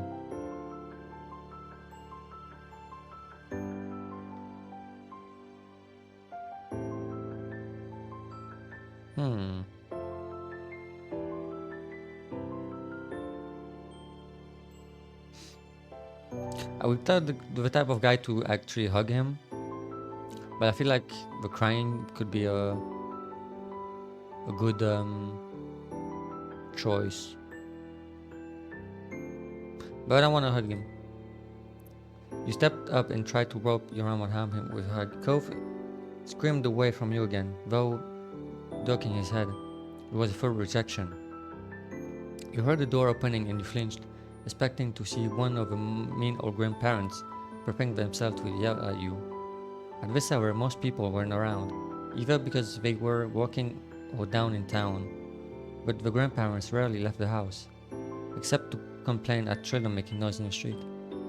want Cove to have a deal with that right now. You tried to come up with something you could do for him, for the situation, for anything. But the door that stood open now didn't belong to the grandparents. To your utter surprise and relief, it was Cove's own. His dad was already home. As he peeked out his door, Mr. Holden momentarily looked unsure. Perhaps he had a suspicion of the noise outside, but he wasn't entirely positive. Though a kid crying is pretty distant, and there aren't a lot of kids, maybe he didn't want to believe something might be wrong with his son. His heart fell as he spotted the source of the commotion. He was pained and he was scared, and reminded you of the one he'd worn the first night you met Cove. Mr. Holden didn't go down the steps in front of his house, just jumped right over them and stumbled to a run. He skidded to a stop before Cove, bent down on one knee, and then slowly cupped Cove's starry face with one hand. What's wrong? What's wrong? Are you hurt anywhere? Cove continued to cry, unable or unwilling to call out an explanation. Now taking his hand from Cove, Mr. Holden turned to you for an explanation, his eye widened and imploring. He was asking if you made me hang out with him. You did, so I told Cove how you wanted to give me money to be his friend. As you spoke, Mr. Holden's chest rose, while he inhaled a deep, shaky breath, culminating in a gasp at your final words. What? Why would you? He clapped his mouth shut, shaking his head. He faced his crying son again. No, it's my fault. Should have done something like that in the first place. He cast his eyes down, sighing. When he next spoke, it wasn't part of a conversation anymore. It was barely loud enough for you to catch his words. Jimmy is only a kid. Tears were still streaming down Cove's face. Smiling sadly, Mr. Holden wiped Cove's cheek with a thumb. He furrowed his brow and looked at the ground. When he next glanced up, his mouth was set with determination. Mr. Holden finally took his hand off Clove. He reached for his wallet, confused. Confused, you stare at the little rectangle that all adults seemed to carry in some shape or form. He had been the source of all those problems. You were sure that Cove wouldn't want to be reminded of it right now. Mr. Holden was clearly of a different mind to you. He unexpectedly retrieved another $20 bill, rolled it up, and raised it to Cove's face. Cove's eyes were widened behind tightly clamped fingers, so Mr. Holden poked Cove's nose with the bill. Cove peeked behind his hand and grunted as he saw what he had been prodded with. Even if he was surrounded by sobs, you were glad that something else had finally left Cove's mouth. Come on. Hey Cove, can you stop crying? I'll give you this cash if you do. What the hell? Is that how you make your son stop crying? Like, bro. Cove dropped his hand from his face. It had already been red and wet with tears, but now his features were scrunched up in scowls. Not for the first time, you questioned Mr. Holden's tactic. He had to use two hands, but Cove firmly shoved? Yeah, his dad's own hand away. But Mr. Holden chuckled at Cove's reaction. It tossed the money aside. It unfurled as it flew through the air, rising before slowly drifting to the ground. Mr. Holden took Cove's outstretched wrist and lowered them to Cove's side, stopping him from hiding his face once again. Clove's dad clearly wasn't going to let go. Huffing, Cove turned his whole head away, tears continuing to roll down his cheek as he glowered at the ground. Can't buy a lot of cool things with that, but you can't do everything, can it? Cove didn't respond, not even to look at his father. Mr. Holden continued. Your old dad likes to make things nice for you with the money he earns. But you're smart. You know that I haven't really done anything. I'm sorry. I'll still make you sad and upset. It's just like right now. I'm sorry. Cove sniffled, the harsh line of his brow mellowing. What is that word? Mr. Alden squeezed Cove's hand as he continued. Jimmy is smart too, right? Mr. Holden spoke in a soft, encouraging tone, and Cove continued to calm. You have nothing to worry about. Except for me. And me. Mr. Holden chuckled. Cove pressed his lips together, mulling over his father's words. Though the streams of tears had eased, drops still budded in his eyes and threatened to spill out. I love you, son. So much. More than anyone else. Anybody else, sorry. Sometimes that makes me a little too hasty to see you happy. And I make it all worse. I really am sorry. Scrunching his eyes tight, Cove nodded. When his eyes opened again, they were red and glossy, but there were no tears left in the precipice of his lower lashes. Aside from occasional sniff, he was mostly back to his usual self. He swallowed. Okay. Okay. Though Cove had refused to echo Mr. Holden's exact word, the sentiment seemed to be enough for his dad. He moved his hand up under Cove's armpit and hoisted Cove high onto the air with a grin.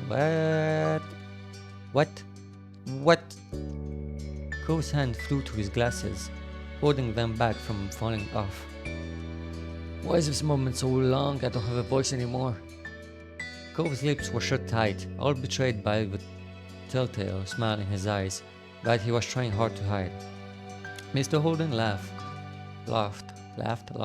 whatever. Lowering Cove so that he was securely pinned against his chin. Cove looked away, face angled to the ground. Now that his dad could no longer see him, he was allowing himself a smile. Mr. Holden might have missed it, but you didn't. Cove wriggled, pushing a hand against his dad's shoulder. Can I go back down now? Yeah. Mr. Holden set Cove gently on the ground, waiting until his feet found their footing before releasing him entirely. I have something to do, wait here. As Cove wandered away, Mr. Holden's gaze stuck to him like glue. You sat, eyes downcast. You felt weird that you'd only been able to stand there while the event unfolded. You weren't able to fix it. I couldn't make him feel better. Don't worry about it, please. We don't need another tragedy today. You winked and you weren't impressed. Yep, I'm not impressed. Hey, I mean that. The first part anyway. There's only so much you can do trying to try fixing someone else's mistake. He smiled sincerely at you. You've done plenty for Cove. Just the fact that you were honest with him when his own dad wasn't proves it. That's a relief. Thanks for being such a good kid. I hope you keep spending time with the boy. Obviously I will. As though the sound of his name summoned him, Cove returned, clutching the bill his dad had cast aside earlier. You cocked your head, and Cove's dad raised his eyebrow. Cove looked at the crumpled note, then walked over and held it out to you. I stopped crying, but I don't want this. You can have it. He gave you a small smile. Behind him, Holden was still watching Cove closely, clearly relieved. We shared the feeling. Cove was making peace with the deal that happened behind his back.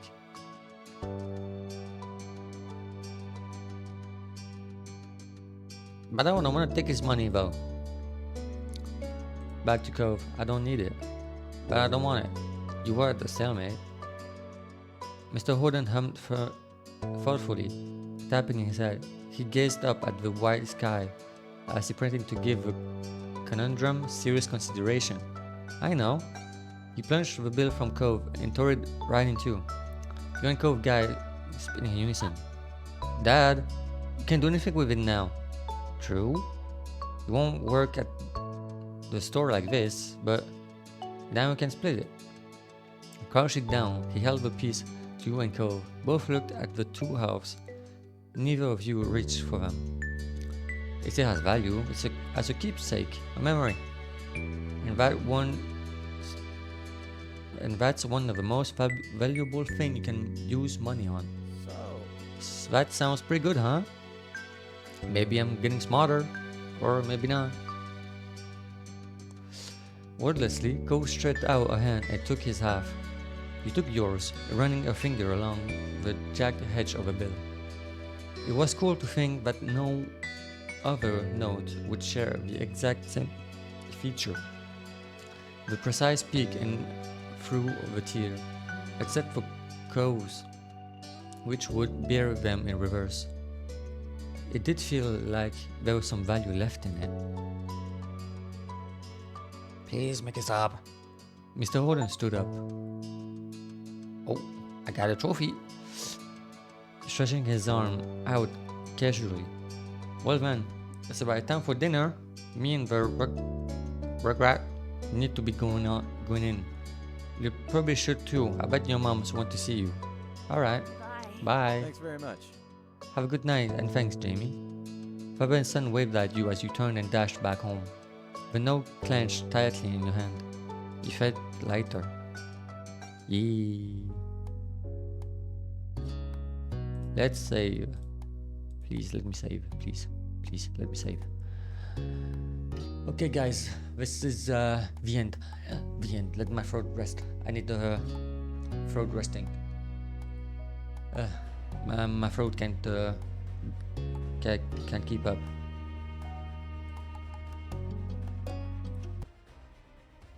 Okay. Okay, nice. Okay. So, I am going to go, but before I do, I'm going to rate someone. I don't know who. Oh. Well, my mama is on stream, so I should rate her. I should.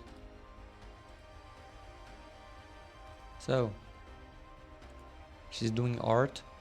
I don't know what she's doing, but I know she's doing art. So, you are going to see her, and I am going to go. Ah! The sound of her voice just jump scared me. Okay, start the raid, please. Okay, well, thank you guys for watching me today. Thank you for your amazing stream. Thank you for watching me read the story. Thank you for being here, guys. Thank you, means a lot. Thank you. I will see you tomorrow for I don't remember what I'm doing. Let me look on my schedule quickly. Let me look. What am I doing tomorrow? Tomb Raider. Okay, so it's going to be something else since we finished the game. So yeah, tomorrow we're doing something. Just something, I don't know what, just something. So hope to see you there, guys. Thank you for being here again today. Thank you, it means a lot. Thank you. See you tomorrow. Have a good night or evening or day. And I love you guys. Bye bye.